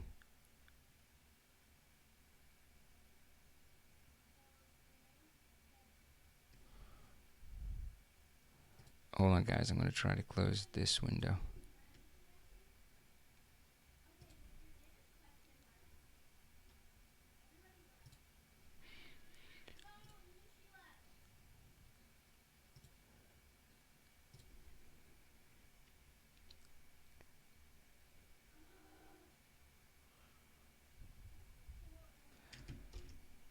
So the last thing, let's do sales as percentage of total.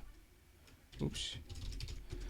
Which is, again, just this divided by that. So you'll say, give me the sales for the selected category divided by the total, and format that as percentage.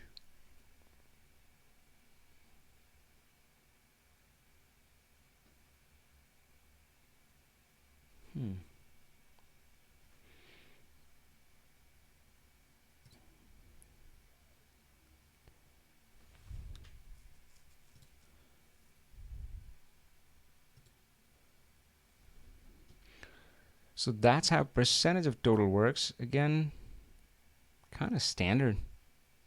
How do I get rid of this?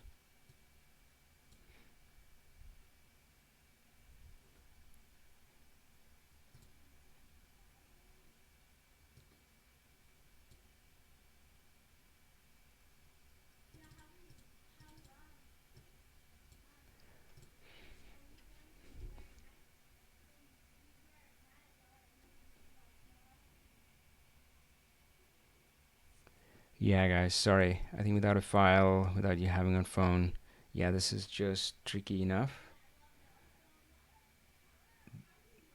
Maybe this helps. Maybe this is what you're looking at. And again, the year pattern would work exactly the same. The only thing you would change is instead of the category here, this would be your year slicer, and in the filter, you would say all and clear that filter, and then divide that as a percentage.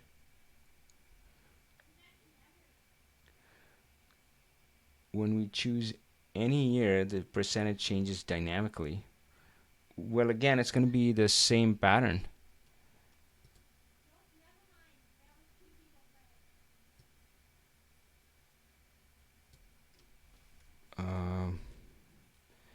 Sorry, guys, I'm going to move on because, yeah, I don't think it's kind of working. Sorry. And again, I mean, sometimes these don't work perfectly, but all right. Okay, so let's see how we're doing on folks who had pre-submitted questions. So there's one that's pending, which is Beth. Promise to come back to her. Frankly, Christian's one is hanging on my mind as well. But let's see, is there anybody else here who's still around? And we haven't gotten to your question yet. Man.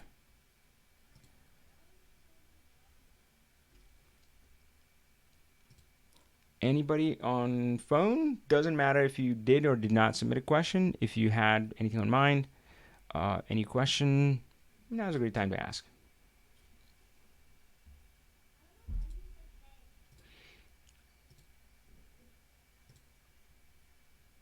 Let's find Ming's question.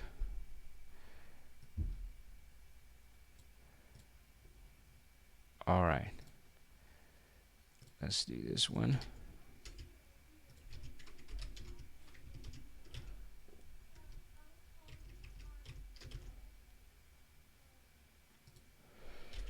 Mm-hmm.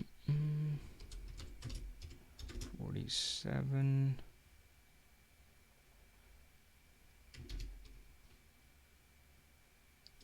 All right, Byron, we will look at yours as well. Let me actually grab Byron's queued up. There we go. Oh, and you're a student. Great. we'll make sure to get to you. Perfect. And here.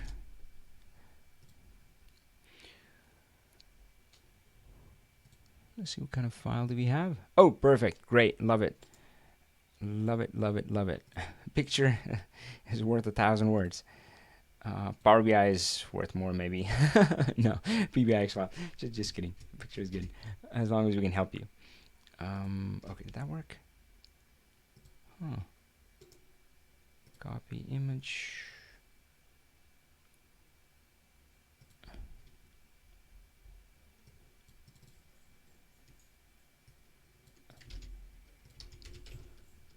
Okay. All right, so we have, close this one. I'm gonna keep this to the side so I can reference that. Maybe I'll keep it sideways. Perfect. Let's see what's going on here.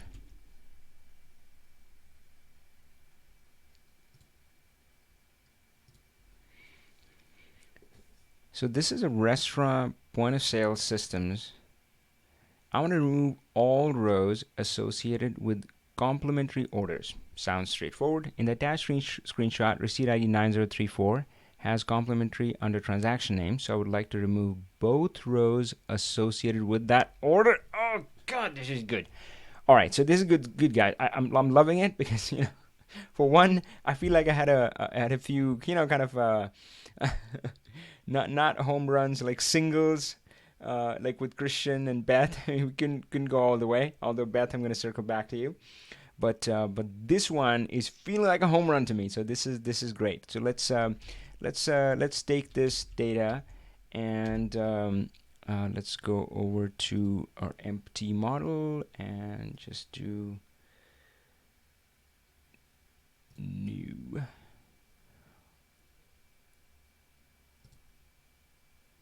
Okay. And man, Excel is kind of acting up for me as well. But we'll try best.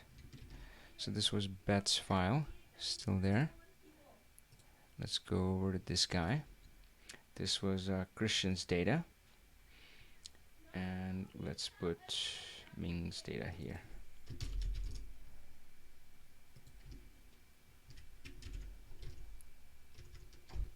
And I'm not gonna do all of it, maybe, but really, you know, so we have receipt ID, and I'm gonna ignore everything else. Receipt ID, and I'm just gonna say transaction name.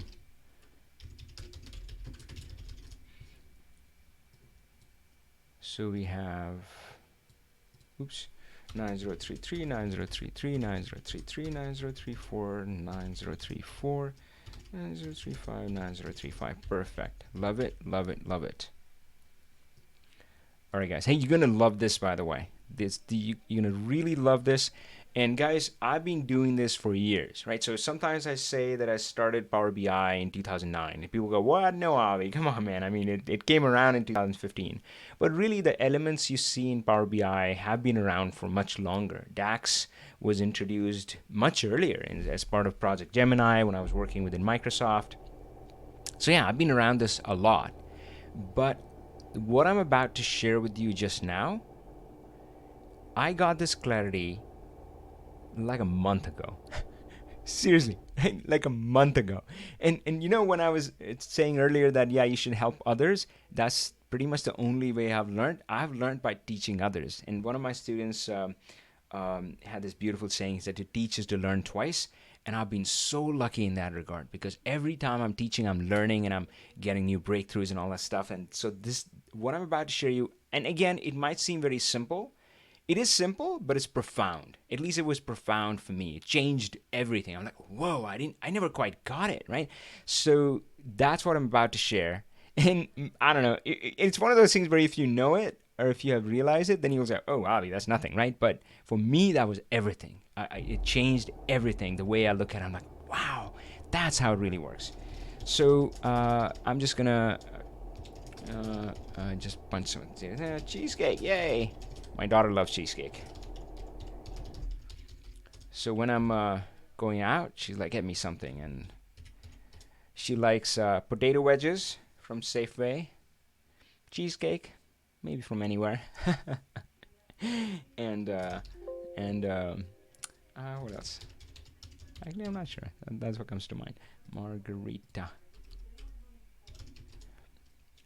I don't know, glass of something, right? So again, it doesn't matter. Right? So we have this data, and now we're going to take it to Power BI.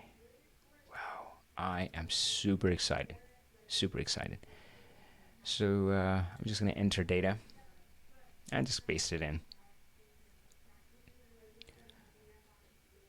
Now, of course, this is a small part of the data set, but you know, if you can solve in this small set, then and you know, you can solve it in the bigger set. All right, so Control V. Did that work? Slow something? What you doing, Power BI? Oh, maybe it didn't work. Maybe. Oh, there we go. It worked. Hopefully, it didn't work twice. Okay, table, and I'm going to edit it because everything is going to happen in the query editor. So query editor coming up, and again, I'm going to share with you my breakthrough. I have set it up so much now. I'm like, you know, hope I haven't gotten you too excited. But again, I mean, it was big for me. It's so simple, but yeah, I still remember I think I was talking to Eamon, one of our Learn Power BI students, and we were looking at a problem, and he said, "Oh, Eamon, this is what you need." And I said it, and it hit me later. I'm like, whoa, wow. I never quite said it that way because I never thought about it that way. All right. So let's say that our goal was to remove anything with the transaction name said complementary. All right. Let's say that was our goal. Oh, that would be easy, right? We go in here and we do uncheck and hit OK. And that's great. And not only is this great in this data set, it doesn't matter. I mean, if our data set changes, we get 1,000 more records next time, and the next time, and the next time, and the next time. It'll always filter them out, right? So guys, so again, right, I mean, I hope you appreciate this, because again, this changed my world. What I realized was that Power Query, so again, this is where I talk about human learning and machine learning, and the fact that machines are not smarter. You don't have to be smarter to do this stuff in Power BI. You actually have to make yourself dumber. Machines are dumber, right? So think about it. I mean, if I give this to a human, it's not a problem. I say, hey, yep, you know, any receipts where it says complimentary, you got to delete that, right? And again, the thing is that we do this intuitively, right? I mean, you don't even think about what you're doing. You say, yep, yeah, these are gone, right? So that's how a human operates. But unfortunately, machines can't operate that way, right? So that's what I talk about. So you got to dumb it down. And this is how dumb Power BI is. And frankly, DAX is the same way. DAX is dumb. You got to dumb yourself slow yourself way down. So Power Query, my big realization was this. And I have seen so many people struggling with Power Query just because of this one reason. Just one reason. And that's this. So if you think about it, what's going on over here? Right? So we're trying to figure out which rows to keep. Right? And let's focus on this row 4 and 5, right? Those are the key ones, right? So we're trying to figure out whether to keep row number 4, right? But the information we need for that is on a different row. That's obvious, right? But that is a problem. And that's the only thing that's the biggest hiccup that I would run into, I would see others run into, where you know they know how to solve as humans. It's obvious, it's easy, right? But they can't do it in Power Query because the information they need is on a different row, and that is never ever going to work in Power Query, right? You'll never ever be able to solve anything if you don't bring it to the same row. So, and that's all you have to do. You have to bring this piece of information on this row. Does that make sense? Hope it does, because that is everything. That is everything. All right. So now let's see how we can do that. All right. Let's see how we can do that. And you know what? I think it's going to be more interesting if we had a little more data. So I'm going to throw in a few more in there. Tell me orders. I'll take your orders right now. All right, so let's do 9036, 9036, 9036. And this is going to be, I don't know, complimentary, and this is some wine and some cheese maybe. And we're going to have 9037, 9037. And what are they going to order? Oh gosh, mac cheese. All right. Okay. All right. So again, the information we are looking for is this. So, but we need it on the same row. We need it in the same row. So again, Power Query, you can't do anything with data which is on the next row, previous row. And again, obviously, right? I mean, anybody who comes from Excel background, and trust me, guys, if you don't know Excel, you're lucky, because Excel people are forever trapped in that old mindset. And for them to come to Power BI, it's as much about unlearning as it is about learning, right?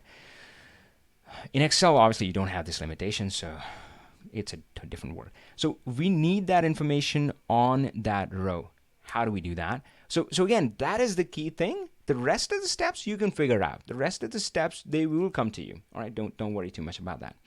So what we're going to do here is I'm going to start here, and let me see. I'm gonna say insert step, custom, and this is a dummy step, and I'm just gonna change the name. So I'm gonna change the name to start something. What am I starting? Start. Let's just call it start. Okay, so that's start step, and then I'm gonna go and take this one, start, and I'm going to filter to complementary. So I'm focusing in on that. All right, so now I have the complementary receipt IDs. All right, so I have that, and now I need to merge it with this table. Imagine if this was in Excel, you would just do a VLOOKUP now, right? And again, our goal is to the information we need to make our decision, we want that on a single row. So we want this to show up here.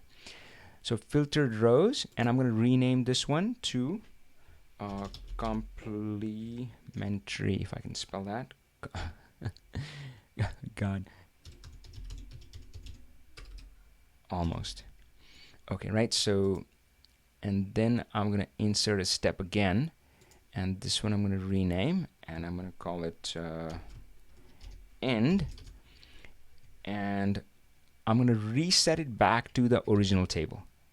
Hopefully I'm making sense. So I want the end to, kind of skip over this. I've already calculated this, and I'm just, God, you know what, guys? Let me show you a different way, right? This is possible, and this would have worked, but this will probably hurt some of your heads. So let's do duplicate. Okay, so this will be complementary orders. So you take the same table and do the same thing and filter to complementary, right? And now you go back to the original table, and then you merge those two, which is kind of like a VLOOKUP, right? So I say merge this table with the ones complementary based on the receipt ID. Oh my God, you see how easy this is, right? This is so easy. I mean, it couldn't be easier. There you go, right? So again, now the information we needed to make a decision on this row was not available on this row. And now we have made it available on this row. How easy it is now. So guys, yeah, again, this happened a month ago or so. I was talking to Eamon, and it hit me, and I'm like, oh my God, that's how Power Query works. That's why it's sometimes frustrating. All right, so Ming, let me know. And of course, now, now it's easy, right? Now, so you see what's going on, right? I mean, now it just, any order that had some complementary there, it labels it there. So now it's, you just come in here and you say, yep, complementary, uncheck this out, hit OK. And my favorite part, wait for it, the trash can. And if you have no idea what I'm talking about, go watch my 60-minute tutorial on YouTube. It's the first video and the top of my video screen, right? This is the best part. In Excel, whenever you build something, imagine if you built like you added a column and did some calculation and added another column based on that. And then you went back and deleted the original column. Everything would break, right? Not so here. Everything works, but you don't have to haul all that garbage around with you, right? So that's the trash can. All right, Ming. So thanks for this one. I like this one. I enjoyed this one. This took me back to that moment that I had with Eamon, and hopefully you enjoyed that too. All right. So Byron has a question. Let me take a quick look at Byron, and Beth, you're still around. We'll get to you right after that, depending on if Byron's question is easy or hard. Where is... Oh, there it is. Okay, cool. All right, so this one we did answer. Let's find...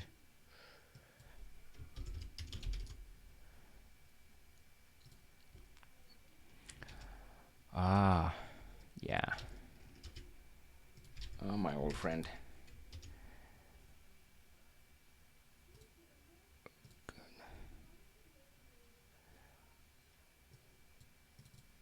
Man, I love this one. I loved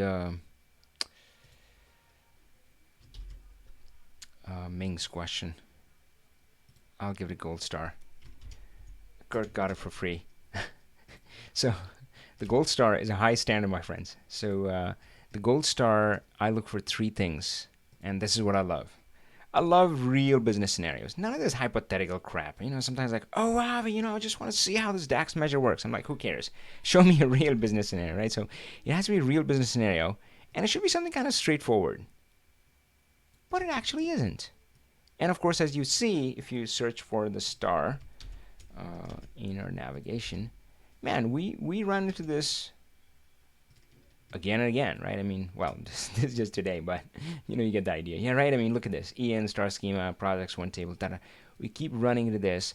And folks, so that's our plan, to compile this all in a library and make it super, super easy for you to consume, because I think that's a great way to learn. They say the quality of your life is determined by the quality of the questions you ask. I would say the quality of your Power BI learning could be dependent on the quality of the questions you see being tackled, and then of course you can tackle yourself. How about that? All right, so so that one was just brilliant. I loved it. I enjoyed it. Okay, let's go to so we have that. So Beth, I promise this is going to be quick, and then we'll focus on your question. So fiscal calendar definition, and what Byron is saying: I'm developing PBI models against ERP accounting package. I'm struggling to define a calendar in PBI against the accounting period that the system maintains. The periods are defined with start date and end date. They could be based on calendar dates, but often are very particular fiscal dates. So the solution for this, you're going to find in my book. So of course, if you're part of the Learn Power BI program, then you have the ebook for free. It's in your welcome module, and you can scroll down. It might be the last thing or something. Yeah. So you can get the book from inside the course, and in the book is the chapter kind of near the end, for a very good reason, about custom calendars, and that's your scenario. So let's look at this.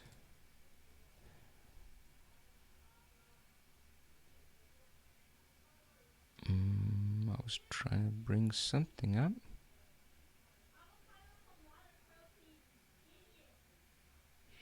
Hey Sonali, so let me help Beth, and then we'll see what you have. Bethany had another question. How do I add a flag fiscal year to date to the ultimate calendar? Love the ultimate calendar, fiscal year to date. So Bethany, have you looked at the the logic of how I have added the regular year to date. See how the logic is for that one, and the fiscal year to date should be similar. And again, if we get a chance, I'll do that. Oh, of course, yeah, my Kindle is updating. I was trying to pull up my book on Kindle. Come on, Kindle, you can do it. Meanwhile, I will go over to Power BI and get ready for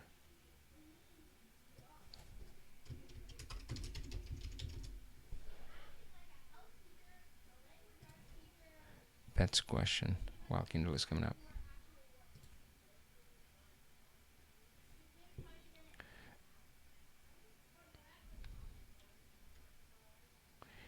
Yeah, actually, you know what? Maybe Kindle is going to take forever. So the what you're going to find in the book is that custom calendars are different, and a typical custom calendar that I've dealt with is what's called a 454 calendar, quite often used by the retail industry, and it's a brilliant idea. It's a brilliant idea. You see, because the challenge is that, guys, I mean, sometimes, like, for example, it's not fair to, like, if you compare this year to last year, and in September, this time there were 4 weekends, and last time there were 5. Can that happen? Stuff like that happens, right? So sometimes, like, the number of weekends is off, and so if you sell most of your stuff on weekends, that is not a fair comparison. It just messes everything up, right? So it's just kind of a nightmare. It just, it's not valid, and nobody cares about the data anymore. So they follow different calendars. Yours could be like this, could be something else, but that's generally the purpose of the custom calendar. So if you look at this, don't think of it as months. Like, I don't think of this as February, because for one, like, if you look at this so-called February, it includes January 31 in there, right? It includes January 30 and 31 in there. So these are not January, February anymore. These are just fiscal periods, really, right? So this is going to be, and these are not years either, right? Because imagine in this year, the January 1st is missing, right? It's not there as part of this year, right? So it's not year either. It's just, I don't know, we call it fiscal year, right? Just a concept, right? So fiscal year 2020. So fiscal year 2020 and fiscal period 1, that's what this is. And they're defined in a very strict format, right? So, and again, that's what Byron is saying. They have specific dates, right? So 2, 29, 31, 27, right? Weird. It's, again, looks weird if you see it the first time. So there are only 2 steps to handling this. The first is you do need to construct this table. So obviously, like, imagine this is a PDF. Now, even though Power BI can connect to PDF now, but I don't think it will be able to extract this data, right? So you would pretty much have to create an Excel version of this, which will be something like this, which will be like a regular date table, but just different. So now if you think about it, if you think about date tables, Power BI only cares about 1 column. Did you know that? Yeah. The rest of the stuff is for humans. Power BI couldn't care less. It doesn't care, right? So the only column it cares about is date. Now, of course, date is very specific. It needs to be a date data type, and the dates need to be contiguous. You cannot skip dates. You can't say that, oh, my shop was closed on January 4th, so I'm just going to put January 5th in there, right? Or you can't do anything like that. It has to be continuous dates. Continuous, one of those. Right? Now, the rest of the stuff is for humans, and really Power BI doesn't care one bit. And frankly, in some ways, the calendar table is no different than, your product table or the customer table, right? The same way we have product key and then product attributes, same way we have, like, the calendar key and the calendar attributes. This table. Step 1 is to build this table. Hopefully you can source it from somewhere, like somebody would have it in Excel or SQL or something. You don't have to actually build it. That's step 1. And the only step 2 is that, now again, Power BI doesn't quite care what your fields are, year, month. It doesn't understand any of those, right? I mean, it really doesn't. So it doesn't care what they are. They're same as the customer gender or occupation or product color or category, right? I mean, it doesn't really understand, right? So, but the one thing that it does have is the time intelligence functions. Now, those are smart. Those are smart, right? So time intelligence functions. So time intelligence functions, they have the concept of a calendar and what is a month and what is a year and so forth, right? So when you have a custom table, this is what breaks down. The time intelligence functions break down. This is the only piece of Power BI which doesn't work, which cares a little bit about the calendar. So this stops working. So that's the only thing you have to fix. That's it. So yeah, you have to go without time intelligence functions, which is not a big deal. I mean, you can, imagine all of the other stuff, complex stuff we calculate. Yeah, we don't need these guys. We can do without it. So write your own time intelligence functions. Measures, I was going to say, and the book shows you how. That's it. Easy as done. So this is a complicated scenario. Now, this is again, the key telltale sign is when a month is not really a month, right? Like February is not really February because it has January in there. Now, a simpler scenario is when you follow a kind of a calendar year, but your start of the year is different. Time intelligence functions can handle that. So, if your year starts in like July 31 or October 1 or whatever, July 1, October 1, February 1, whatever, don't do this. This is only for custom calendars, right?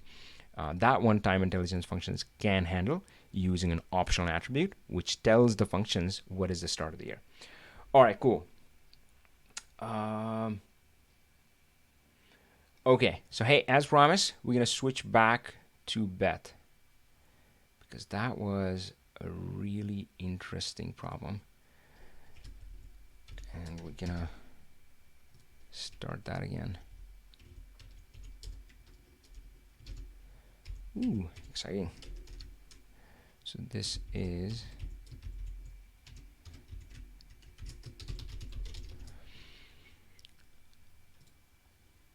okay, so we have this data. So let's go over to Power BI. Let's go over, and I'm gonna grab this guy here.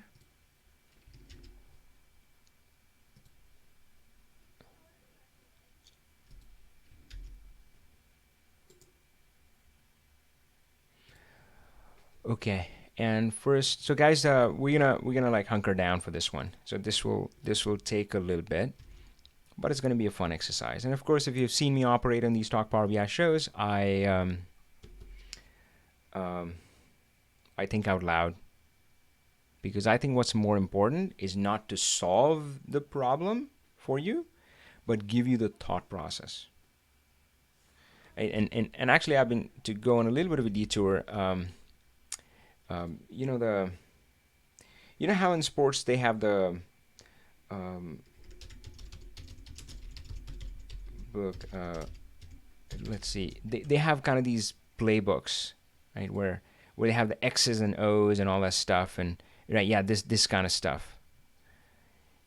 And yeah, sure, a lot of coaches use this, and that's good, right? That's kind of teaching that if this happens, that happens, then do this. And that's okay, that helps. But ultimately, if you think about it, if you are a professional basketball player and you step on the basketball court, it's never going to be exactly like this, right? I mean, the other team members are never going to be exactly in spots like this, right? Something could be slightly off. Maybe instead of going kind of this way, maybe they're going that way, right? So it'll never be the same. And if you think about it, that's the exact same thing that happens with data. Why do people run into trouble with Power BI when there's so much learning knowledge examples out there? There's so many playbooks out there. Because it's, real business data is always going to be slightly different. So we need something more, right? The playbook is great. That's a good starting point. And of course, I give that through my course and all that as well. give you the playbook. But then what you eventually need to develop is the thought process. Because once you have the thought process, then you can tackle any novel problem. Once you understand the thought process of, oh, I get it, this is what we're trying to do in this game, right? Or something like that. I mean, obviously on a much deeper level. Maybe basketball was a terrible example because I haven't played much basketball. So I shouldn't have used it. But yeah, you get the idea, right? Once you have the thought process, then even if the world, the real business, the data set, whatever you're dealing with, or basketball players, they throw a novel scenario which you have never seen, never encountered. There's no playbook out there. You can still solve it. So that's what my goal is, to give you the thought process. All right, so we're gonna go kind of slow in here because that's the only way I roll.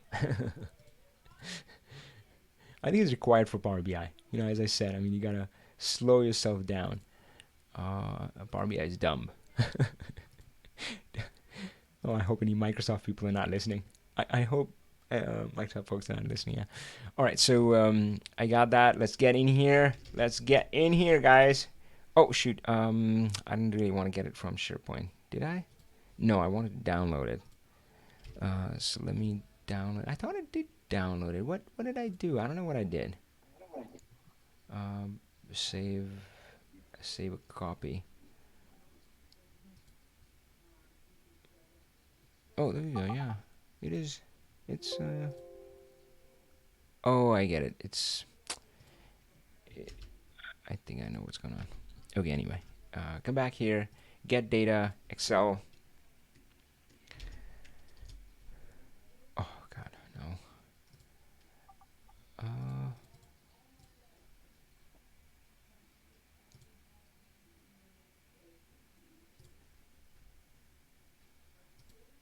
Sorry guys. Okay, there we go.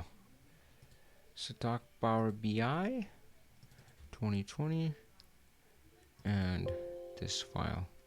This file is in use. Okay. Let's try that again.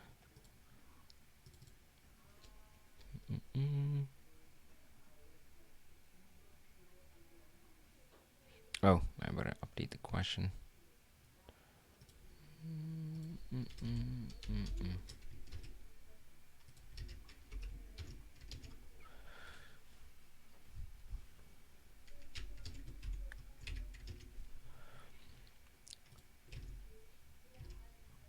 All right, so let's see what we have here. Events and sales.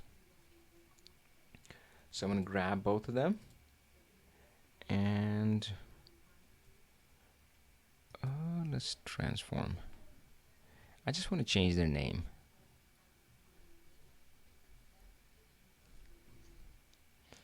Oh, I need the calendar table. I'll work on that in the meanwhile. I was just gonna say that, and when I was playing with it, I had 3 tables, and one was the calendar table. Yep. Yeah, that's the right set. Okay, let's go. Oh, where is?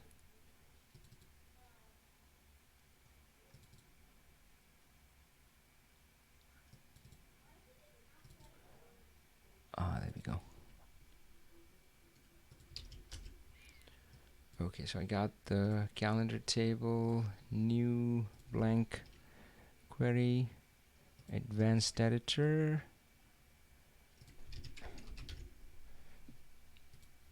I'm pretty tempted to take a peek at the fiscal year to date that Bethany was asking about, but I'll resist. Events and sales. Perfect. This is great. So I'm just going to take a quick look at the data type. This looks good. Events looks good, I hope. Yep, and calendar table. Yeah, obviously it's going to be fine. All right, so we have our data set. I'm going to load it back. I can close the calendar table. It'll just take a second to load. Once it's loaded, first I'm going to check the relationships, make sure it's right. Now, there is a setting in Power BI where you can turn off auto detect relationships. Now, I wish that was a universal setting. It isn't. As far as I know, last I checked, it's a file specific setting, so you have to, set it for every file.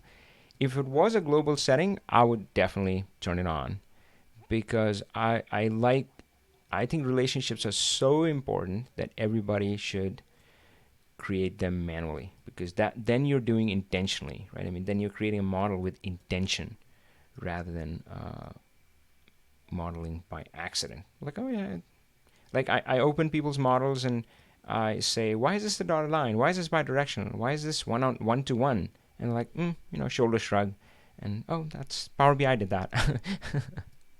All right, so we're gonna be very intentional. So first thing we do is put our data tables down at the bottom, the lookup tables at the top. Data tables we make them tall because they are tall, like giraffes, not in number of columns here, but in number of rows. So data tables grow quite a bit compared to lookup tables. So we make them tall like giraffes, and these ones are our hippos. They are squat, short and wide. So wide in terms of columns, so they can have lots of columns.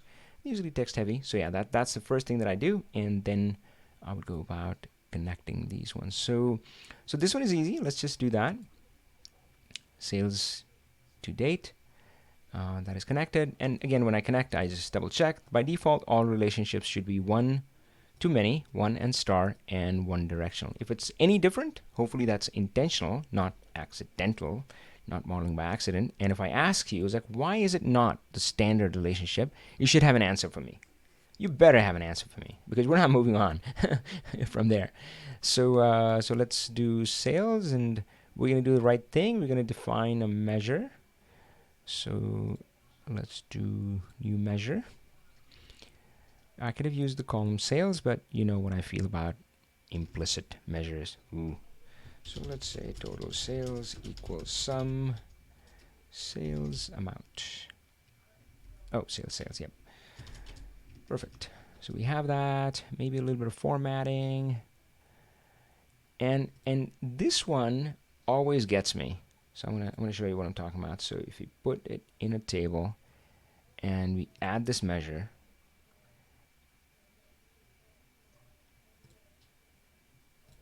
and let's just make it a little bit bigger.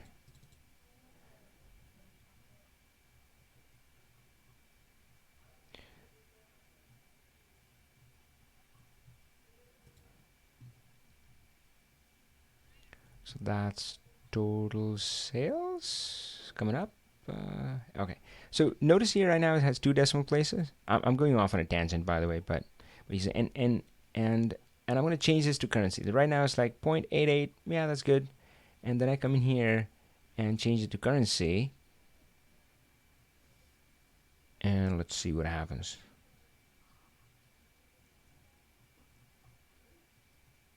And it does this.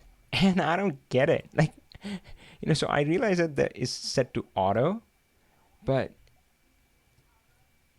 it always does this. I don't know, it just, right? I mean, God, I mean, if it guessed 0 or 1 or 2 or even 3 or 4 decimal places, I would maybe get it, but it just seems to go wonky and just show everything, all the decimals. Anyway, all right, so we're going to remove the decimals. So that's our total sales. Now, of course, by the power of relationships, by the power of Grayskull, yay, we can take this and slice and dice it. So we're going to take total sales, and we are going to change it to a line chart. I'll do a table 2 later on. And we can come in here, and I don't know what we have here. Maybe year.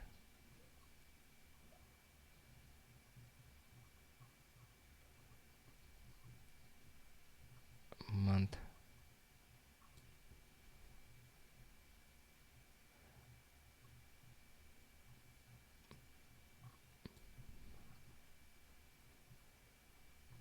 Oh, there you go.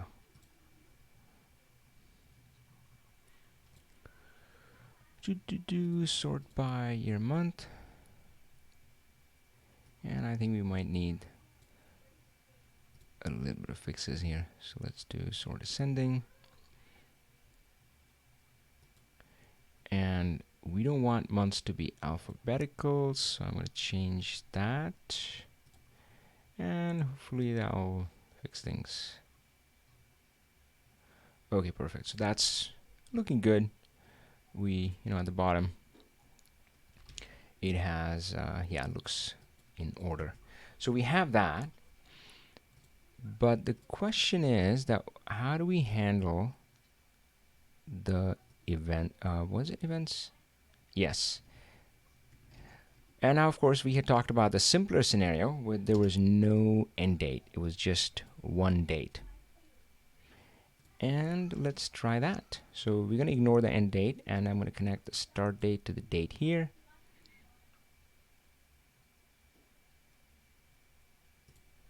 And come back to this, and I'm going to change this to a column graph.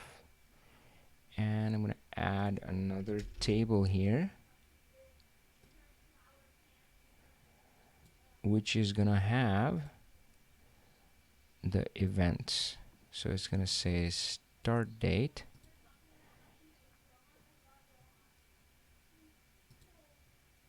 and event. I'm just going to format the start date a little bit, make it a little more compact. All right. So now if I say October 2019,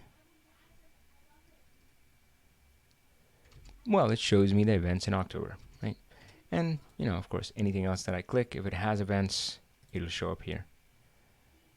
So it can work this way, in this simplified way. And that it would be fair to do it this way and then stop here. But, well, that wouldn't be any fun, would it? So let's see, how would we do it by start and end date? How would that be different, first of all? So first of all, an event, imagine 2019 January. So let's put the end date in this table here as well, just so we can see, even though it's not being used at all right now. Okay, I'm gonna change the formatting again. And here, let's look at, yeah, actually the first one is a great example. So this one is a long-term event from April to June, right? So watch what happens now. Right now, if I select April, I do see this event, right? And we can see, again, as humans, we can see that it continues on to June. But if I on to June 2020, but if I go just even to the next month, May 2019, that event doesn't show, right? So that's the challenge that we're having. That's what we're trying to solve. So the first thing, so again, I'm going to think out loud, is I'm pretty sure is that we cannot have a relationship here because it doesn't work, first of all, right? So I'm just going to get rid of the relationship. And really do it using DAX. It's essentially, in a way, enforce the relationship using DAX. And anybody who has used disconnected slicers, of course, we cover that approach inside our program, inside our course as well. And well, yeah, it's somewhat similar to that idea, right? So disconnected slicer, there's no relationship, but in a way, DAX enforces the relationship, right? All right, great. So now, of course, now that there's no relationship, now this table, you would notice that it doesn't get filtered at all, right? So I click on this and the table is the same. I click on this and the table is the same. That's okay. That's okay because we're going to have DAX take over here. All right, so in here, what we're going to do is, and I have a feeling that there could be a few different approaches to this. I'm just going to give you mine. So first of all, let's detect what is the time range that is selected. So if you remember, the problem that we had was the May 2019, right? So I'm just going to focus on that. So I'm going to select May 2019. And again, right now it's not doing anything. But in here, first thing I'm going to do is write measures, which are going to detect what is the time frame being selected. So let's start there, new measure. And we're going to say min date. You can call it whatever, min selected date. And this is simply min of the calendar date column. Calendar date. Looks good. I'm going to hit enter. Wait for it to come back, and I'm going to add it in the table here. And by the way, guys, so you know we talked about Power Query and the big revelation where it has to be on that row. DAX doesn't work that way. DAX definitely doesn't work that way. But when I'm building DAX, so in our advanced module, I talk about these three concepts, which I've actually talked about on Talk Power BI as well, but we covered in detail in the advanced Power BI lessons, where I use three different kinds of tables. One is what I call a working table, another is a reporting table, and the third one is a debug table. And when I say table, well, for one, if you're ever running into a problem with a graph, like sometimes people would say that, oh, Avi, this graph isn't working. The first thing that I do is I change it to a table. Trust me, you want to do the same thing. I mean, make a copy of it, but change it to a table, because that's going to make it so much easier for you to understand DAX, get into it, and understand the filter context. Table or a matrix, right? So that's kind of the approach. So this one is my working table. This has little to do with how I may display it in the end. So that is reporting table or graph, right? You can think of a table as a graph. You can change it to a graph later. So this is my working table. In here, I kind of work in a way that, the Power Query, the same row thing. What you're going to see me is that I'm going to add things in my working table step by step by step. Right? And man, that's every single time.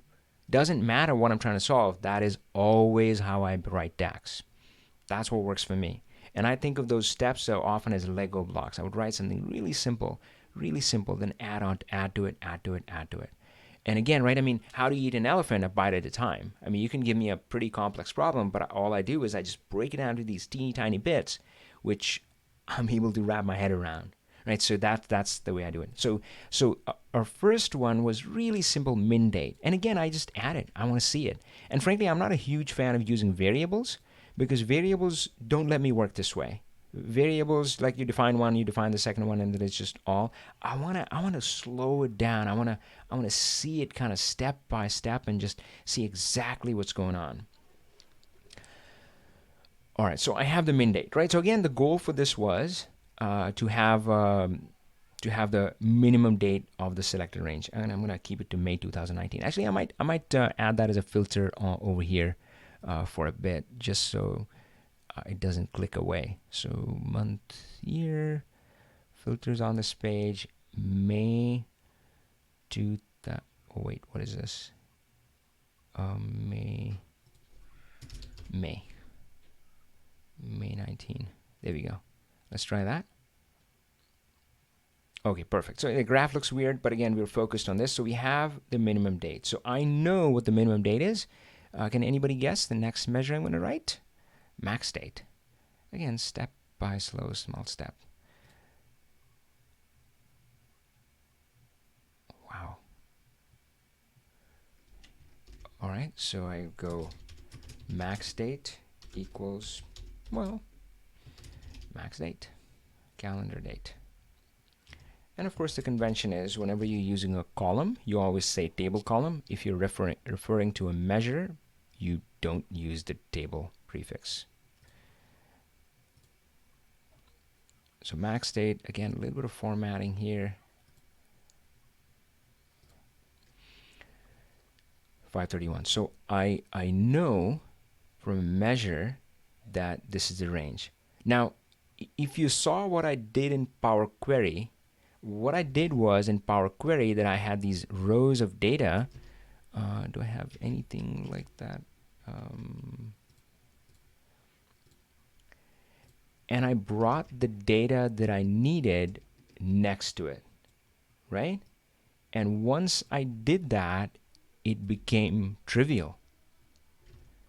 Now, if you realize, and again, I mean, DAX is so different than Power Query, but I'm kind of doing the same thing here, right? I mean, think about it. Now that I have this information here, we're so much closer to end result, because we just have to see if this range, you know, kind of intersects this range, right? That's it. Okay, so I'm going to slow down here, though. I've solved this, and it is simpler. It's yeah, okay, so I have the start date and the end date. So let's try this. So this, let's say, is the range. This is min and this is max, right? And let's say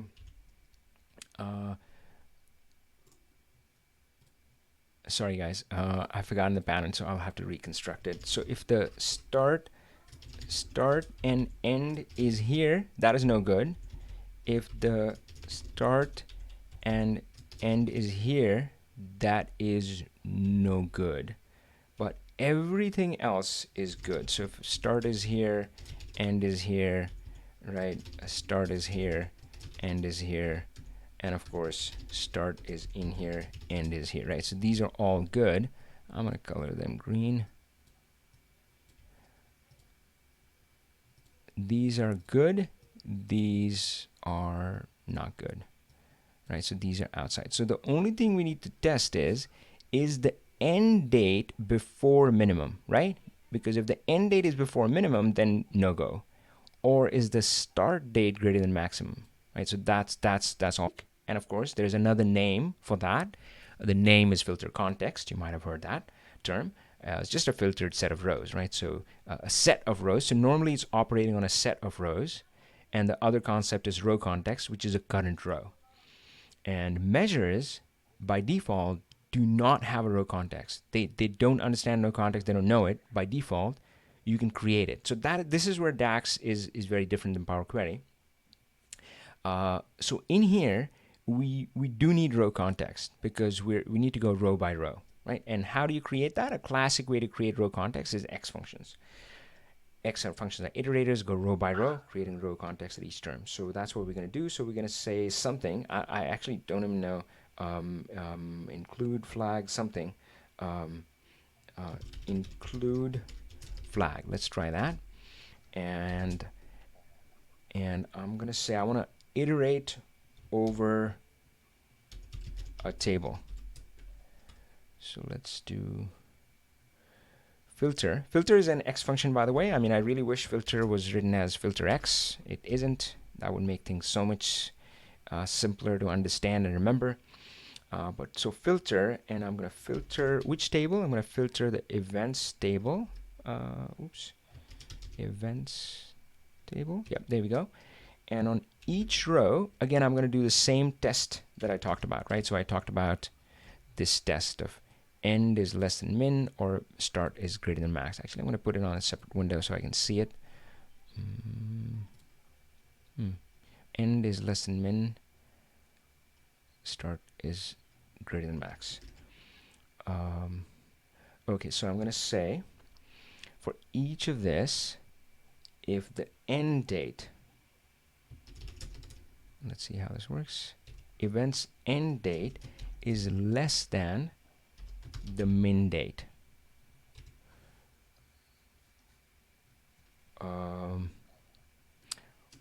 or the event start date is greater than the max date.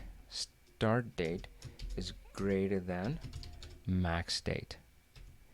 Then it's a no-go. Then it's a no-go, right? So include flag, maybe this is going to be exclude flag. Let's see. Exclude flag.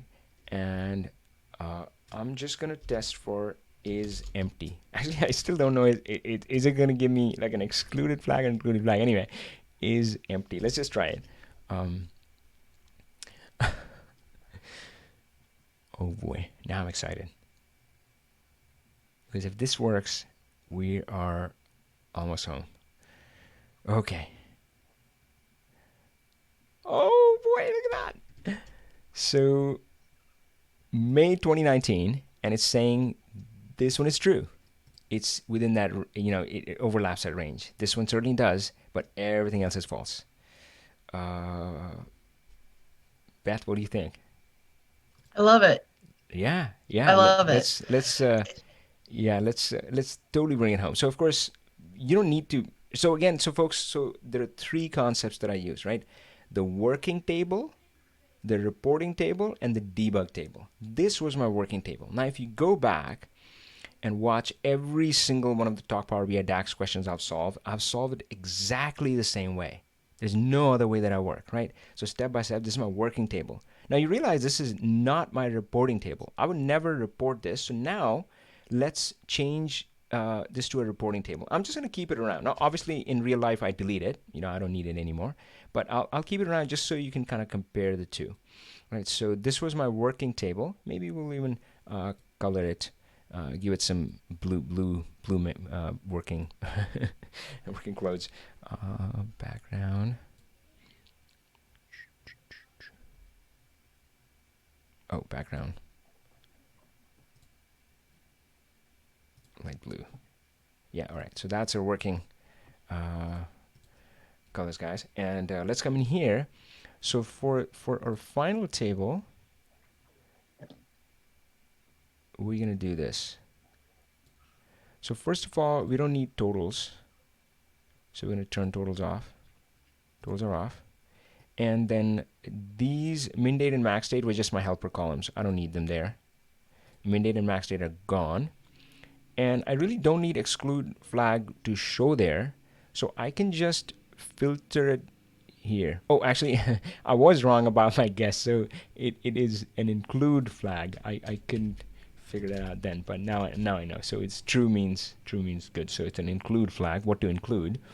And we're just going to use it in a filter for this visual, and then we can remove it from the visual itself. So I'm going to come in here in filters, and as soon as this...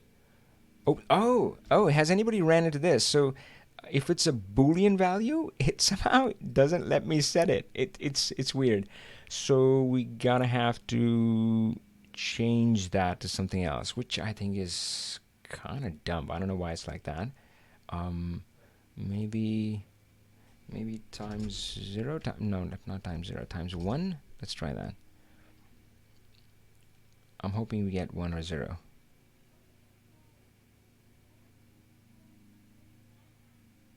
Oh yeah, we did. Awesome. And now it does allow me. Earlier it was just not doing anything. So I'll say is 1, and that's going to be... So that is in the filter already. I don't have to have it in the display. So I can remove it from the display. So I remove it from the display, and notice that it still stays here as a filter. And that's good. That's what I want, and everything is working. So this is my reporting pivot, and now let's come back and see this in action.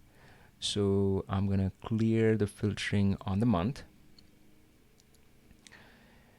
and now of course it's showing the complete table. But now I can say show me let's try April events, and of course I can select a whole range.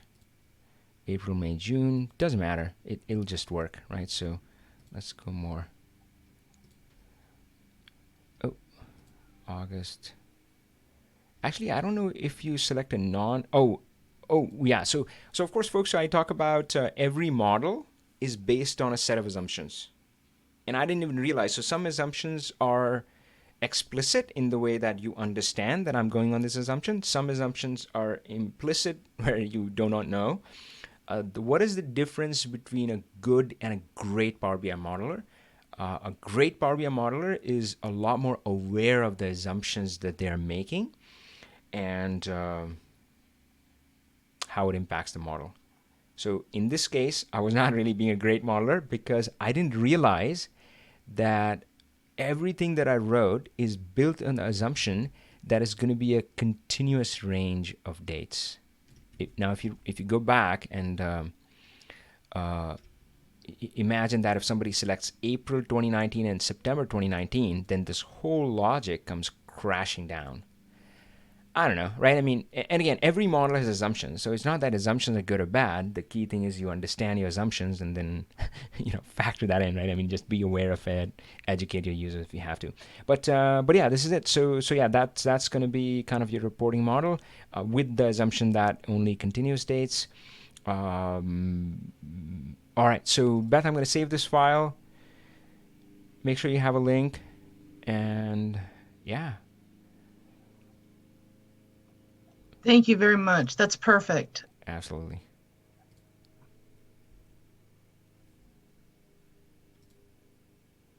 I'm going to look like a genius.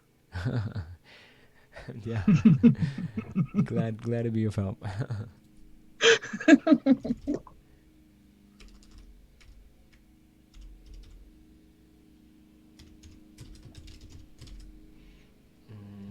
Commentary. Start and dates.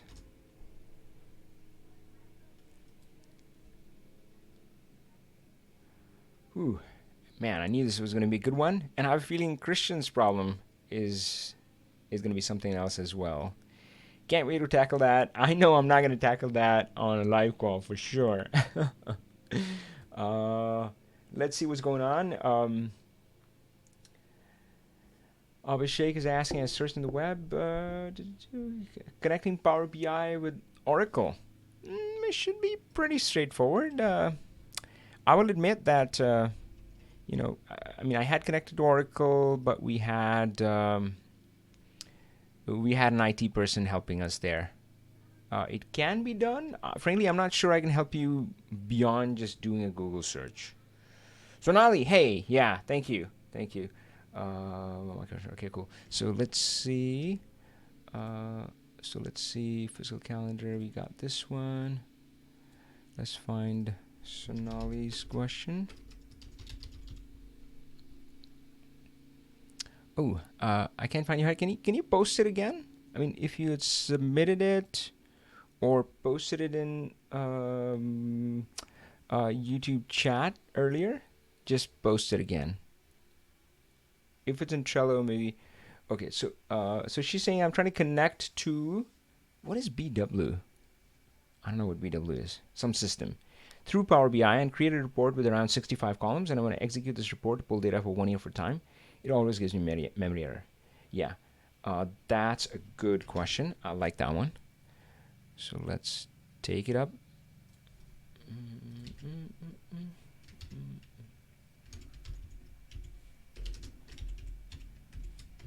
Trying to create a report. 65 columns.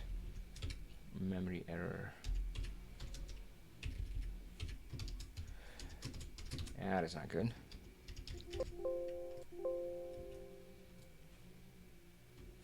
Oh, that's weird.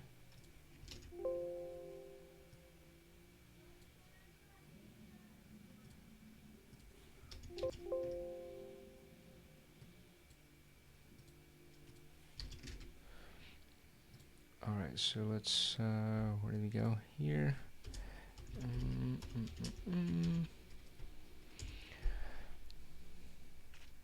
So I always talk about how Power BI can handle large data sets, and I'm talking about millions of rows and hundreds of millions of rows, and of course there are demos out there with billion rows, and sometimes people are like, Avi, I've got 10,000 rows, but it keeps crashing and it's not working. So Power BI is a data model, and data model works in a slightly different way.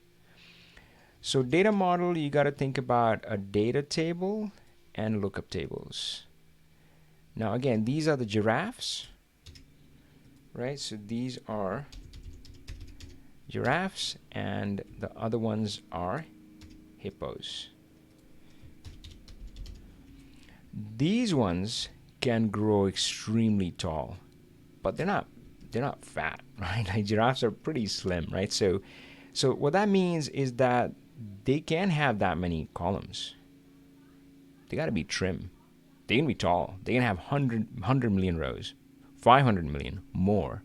You can handle that. These guys can be wide. 65 is a bit much, but yeah, you could do that. But they cannot be tall. And I think what it's all you're trying to do is you're trying to mate these two. A giraffe you're trying to create. Or a gippo. That's not going to work. Yeah, I think that's the problem. So, wait, not giraffe, sorry. Or a gippo. That's a problem. So, can't do that. Can't do that. So Power BI is like a modeling tool, and the model has to look like a model.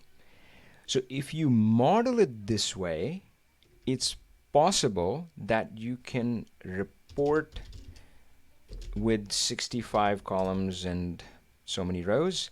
That's probably with 1 million rows. I don't know, 10,000 rows, 50,000 rows. But I want to ask why? Why would anybody do this? Right? I mean, look at Power BI. Let's look at Power BI. Man, it looks so pretty, right? Look at this. It's supposed to be like this graphical, this beautiful tool. It's not supposed to spit out a report like this. It's just not built for that. So yeah, so even if, so, and again, you have a better chance. So again, I mean, if you combine the tables into one, then I think you have no hope. I think that's a dead end. I would not go there. The model has to look like a model. Data table, lookup table, all of that stuff, right? So data, lookup, which is kind of the giraffe and the hippos. You want to see the African savanna here. That's what you want to see. But even if you don't do that, even if you keep a good data model, but then you say, oh, cool, now I'm going to, report on my sales numbers by all of these columns. And I would say, I know why people are doing this. Man, they're trying to export it to something else. And I know what that something is. It's Excel. Right? I mean, what are you going to do? So for, so 65 columns, no human can understand this, right? No human can do anything with this. Frankly, humans, we can't even understand 100 numbers.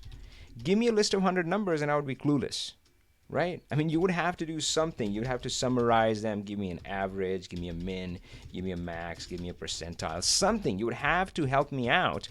Otherwise, I cannot understand 100 numbers. I wouldn't know, right? If you just give me a list of numbers. Now, of course, if you graph it, right, I mean, you can do that too. You can chart it out, and then I'll see trends. But yeah, we're useless at this level. Why would you subject any human to this? You wouldn't, because you're not. You're all only, this is a stepping stone. That's what you're trying to create, right?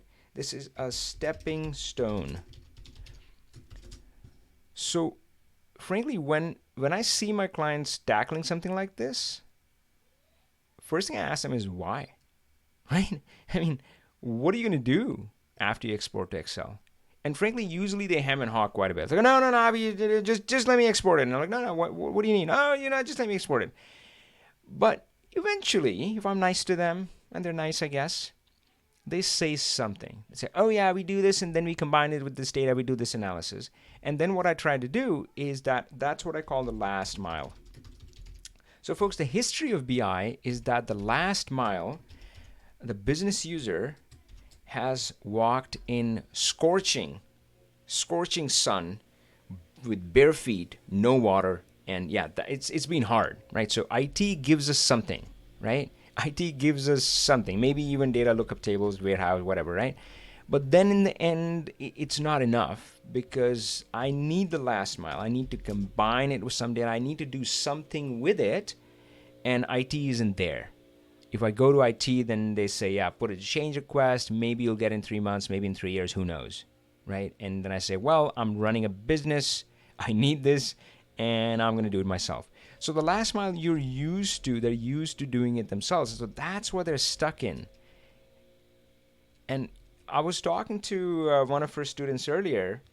Actually, it's right here, and we had a great discussion. So this was a call with her students, and Anthony had this beautiful line, and he said Power BI is the next Excel. And I think he was saying it in a good way. He was saying it in the way that, Excel is ubiquitous, right? I mean, it's used by everybody everywhere. Power BI is moving in the same direction. But I see the other thing happening as well, where it's becoming kind of crazy, right? I mean, it's all the Excel hell, there is a version of Power BI hell coming, but we're gonna have to be smart to avoid it, right? So if we go back to this, the last mile, they're used to this.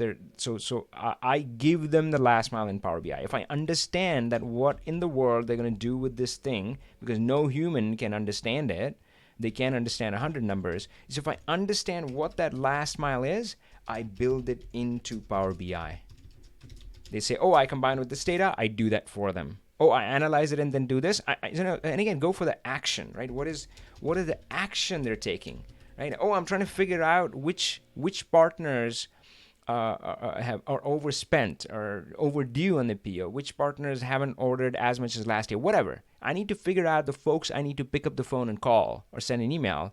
I take them to that. I do the last mile for them, and then you don't need to do this monstrosity of 65 columns and however many rows. Sorry, this should have been rows, right?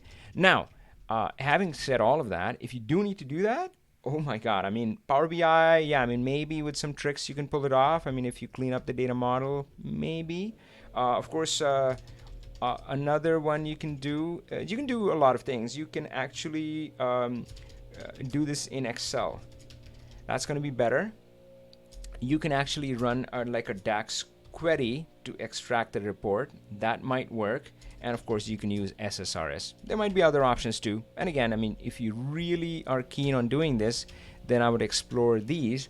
But generally, I try to kind of nudge my clients in that direction. All right, hopefully some of that helped. So business want to get this data and then build dashboards. Well, yeah, so they're doing a data export. Power BI is not a data export tool, right? So yeah, it's I mean, come on, it's a thing of beauty, right? I mean, it can take you're trying to do imagine somebody who's really peaceful and now you're hiring him as a hitman, right? I mean, that's what you're trying to do, right? I mean, so Power BI, its strength is taking hundreds of millions, right? I mean, I've heard of models which started with a terabyte of data. Now, Power BI is great at compression, so that ended up with like 250 gigabytes.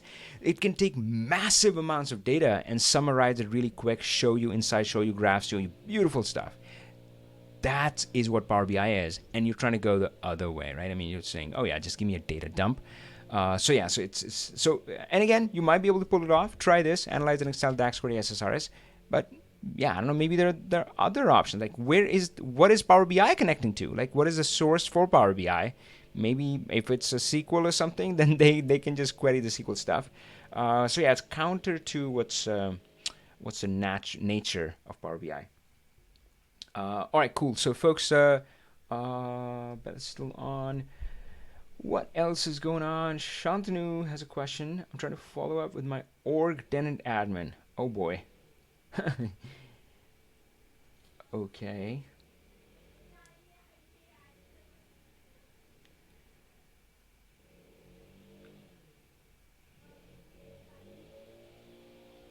Yeah, so I'm not sure how much I can help you, Shantanu.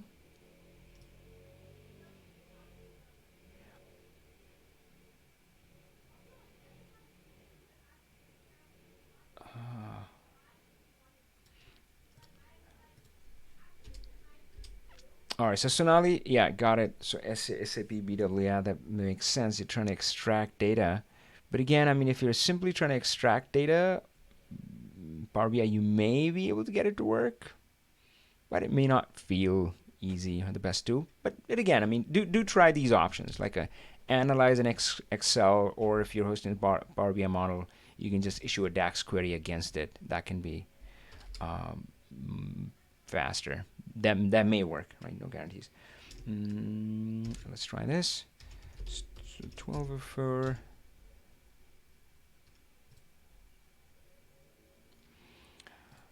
All right, so the error you're getting at operation throttled.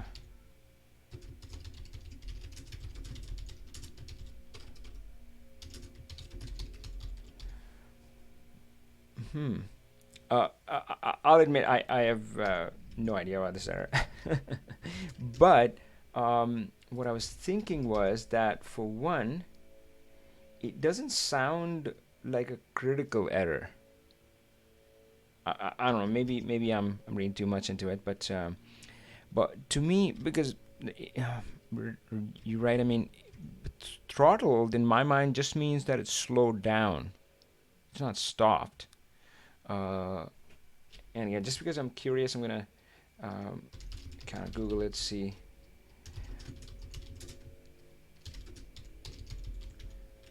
Yeah, there we go. So for one, what is that? Yeah, so that's my first question. Like, what does throttle mean? In my mind, like, I don't know, let's see, define throttled. Maybe I'm wrong. Oh shit. Oh god, that doesn't sound good.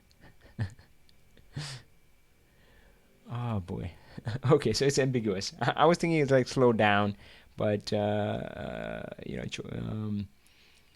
yeah, just control, but it's not clear. What does that mean? Too many data sets processed concurrently. Yeah, so I was hoping that throttle means that it's just slowed it down, but obviously other users are getting in an error where their data set is not refreshing. So I mean, again, I'm just trying to put pieces together. So of course, the way Power BI Premium works is that it's a dedicated capacity. So PowerBI.com is a shared capacity, right? So when I just have a PowerBI.com account, so when I log in, I upload a data set, it's all running on a shared set of servers, right? So other tenants and so forth could be on the same servers, same whatever, right? So Power BI Premium gives you dedicated capacity, but it is, you get what you pay for, right? So you're paying for a certain capacity. I don't know, let's say you have the V1 level, and it seems you guys are maxing it out. That's when it's throttling. So of course the options could be to increase capacity and pay more, right? You're gonna pay more, or distribute it better. And usually it's the dataset refresh. Maybe that's what you're running into as well. So I would look into staggering the refresh. Like, when is everybody refreshing? Is everybody's refreshing at, I don't know, like 6 a.m. in the morning? Then, well, obviously that's gonna be hard. So yeah, try refreshing at different times. So obviously you're not the admin. I mean, the admin should be able to look across and see what's going on, when is the peak usage, and who is using at that peak time, and then maybe tell some of them to say, hey, don't use it. Can you refresh at a different time? But you can try like a different refresh time. You can try that. What else could there be? You could increase capacity. You would kind of distribute it. I mean, obviously you could kind of optimize your models in a way. I mean, that's I would look at it last. Like, if these two are not an option, then obviously, I mean, looking, if an admin would realize if like one model is taking up 80% of the capacity, then that model probably does need to be optimized. Then I would prioritize it. But assuming that's not the case, if I look at the models and like, yeah, I mean, this one takes 10%, that one takes 12%, and so forth, then should be okay. So yeah, that's the best that I can come up with. I'll admit. Yeah, I mean, I Power BI Premium kind of starts at $5,000 a month. That means that I haven't used it. So, but Power BI Premium is changing. Coming soon. Power BI.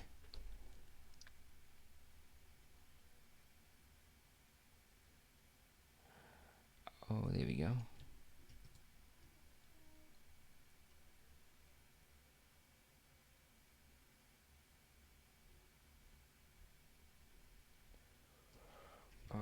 Premium.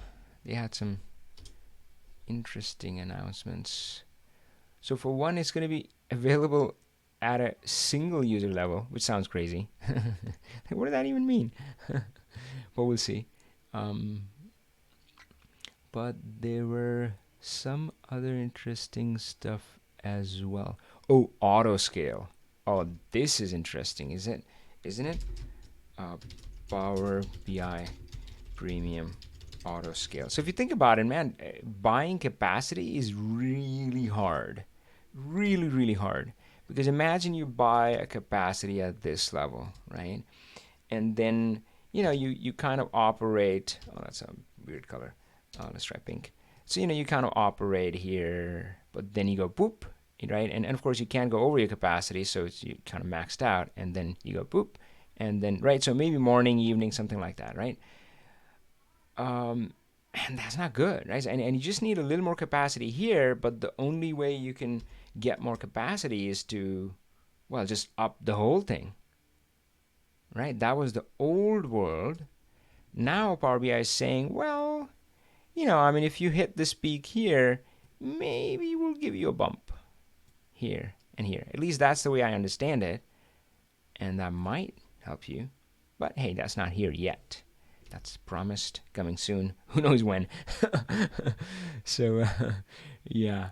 Well, actually, Microsoft, I don't know about Microsoft in general. Power BI team, from what I understand from their leader, James Phillips, right? What he generally says is that whatever we demo and talk about, it's coming in 6 months. There's some exceptions though, so yeah, maybe that's gonna help. All right, folks. So hey, it's been 3 hours. We've been hanging out, and again, I just can't believe my life sometimes. Man, I was 15 plus years in corporate America, and yeah, God, it was a different life. It was a different life. 15 plus years there, and I really had kind of made peace with it. I thought, well, this is how it works. This is how it's supposed to work. You work hard. Sometimes you get results. Sometimes you don't. That makes you happy, sad, happy, sad, happy, sad, right? Things went well. Things didn't go well. I got a promotion. I got laid off. And that's it. I thought that's what life is. And it's like, it's a grin and bear it. And I was like, yeah, man, just put in the hours, right? So, so there are 3 levels that you can live, and let's be truthful, right? So let's be honest with ourselves. Work is a crucial part of our lives. We spend more time at work than we spend with our family. At least if you count only the waking hours, right? Not the sleeping ones, right? 9 to 5, of course, taking the commute and all that stuff, well, which is not happening now, but it's going to be back at some time. It is an important part of a life. And what kind of a life is it if that is not a happy part that drags you down? Why do we have Monday blues? Why do Mondays have to be blue? And why do we have to thank God it's Friday? Why don't we thank God that it's a Monday? And maybe have Friday blues just to even things up. And again, I had just accepted all of that. I thought that was life. That's how it worked. And now I feel like I've stepped into this magical world where it doesn't matter what weekday or weekend it is. I thank God every day. I'm like, oh my God, let's do this, right? Let's do this. So yeah, you jump out of your bed and life is good. And again, the earlier me didn't even think that it was possible, which is where the problem is, because our thoughts create our reality. So long as you continue to believe that, yep, as long as I was, my belief was that, yeah, this is it, this is how it goes, and yeah, maybe if I work hard, I'll get a better results. But I couldn't imagine this other world where it feels like magic. But that's what beliefs are, because we don't see them as beliefs. What do we see them as? What do we see our beliefs as? We see them as unquestionable truths, right? We don't think that, oh, that's my belief. No, we don't go around saying that. We go, no, that's how the world works. I know. And that's one thing that my coach says, and he says, Avi, live in the question, right? Because we feel like we have all the answers. So, of course, the message from me would be to, man, start bloody questioning some of these things, right? I mean, the ones that you have stopped questioning for a long time and you just kind of given up and you've said to yourself, you know what? This is as good as it gets. It's okay. But what if you question that, right? Because again, as long as you keep thinking that way, keep stuck with that belief, that truth that you believe in, right? That's true for you, is never going to change, right? I mean, that is going to remain true for you. Our thoughts become a reality. But once you start questioning it, right? Once you say, I wonder, does it have to be that way?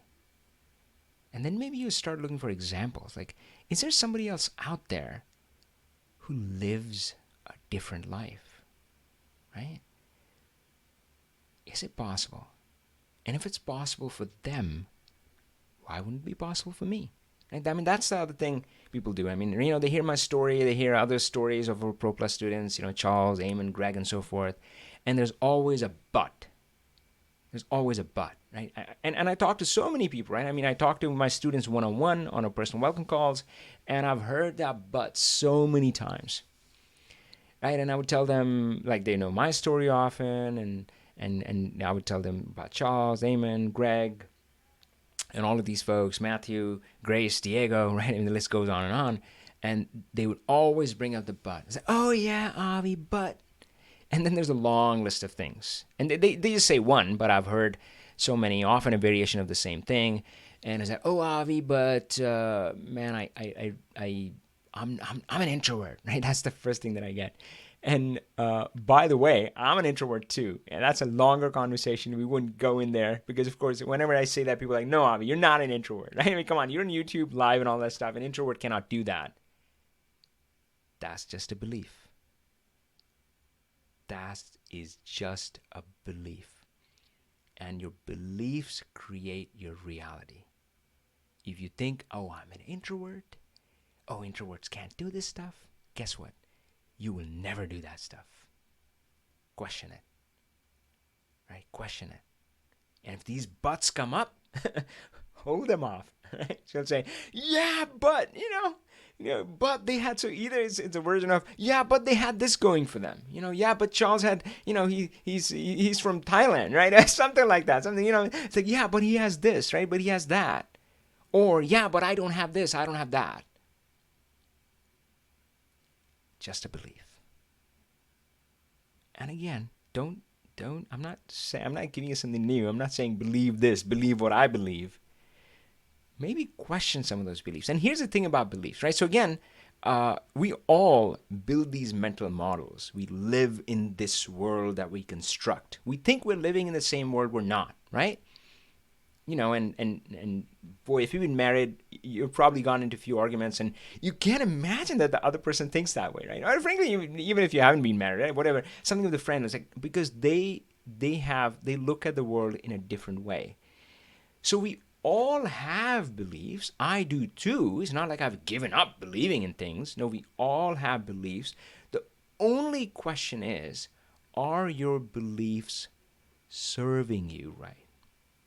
Look at your life, right? I mean, your life is a reflection of you, your beliefs. Again, our thoughts create a reality. So what you see outside is what is inside. Start there. Start with taking 100% accountability. And if you start there, then it's a simple question. It's like, well, if everything is great, then you do not have to question your beliefs, right? Everything is A-okay. But if something is not right, and this is where, folks, if you feel like something that you have struggled against it for a long time, could be maybe your career, your business, could be a relationship. If you have struggled against it for a long time, if you've tried, if you put in your energy but haven't seen the results, it could be because of your limiting beliefs, right? So that's right. So again, if the world is fine, if it's great, if it's phenomenal, well, yeah, you can sign off, mate. You're good to go. But if it isn't, think about some of your beliefs. And again, just put the question mark on it. Like, is it really true? Is it really true that the way to success, the way to get successful, get that promotion, get more money, get that business going, is to just work harder? Right? Is it really true? Is it really true that the way to success is just by learning more? Is it really true? Just put a question mark. That's it. That's all you have to do. And then once you put the question mark, automatically you'll start noticing examples and counterexamples. Start there. All right, my friends. Hey, yeah, we'll be talking a lot more about that on these channels.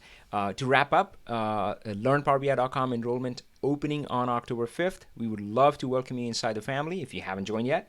And just go to learnpowerbi.com, and right at the top, you can sign up for the waitlist, and that way you'll be sure to get an invite. That is the only way to get an invite to Learn Power BI programs. There's no other way. So go on there, sign up for the waitlist. I'll see you next time. Until then, power on.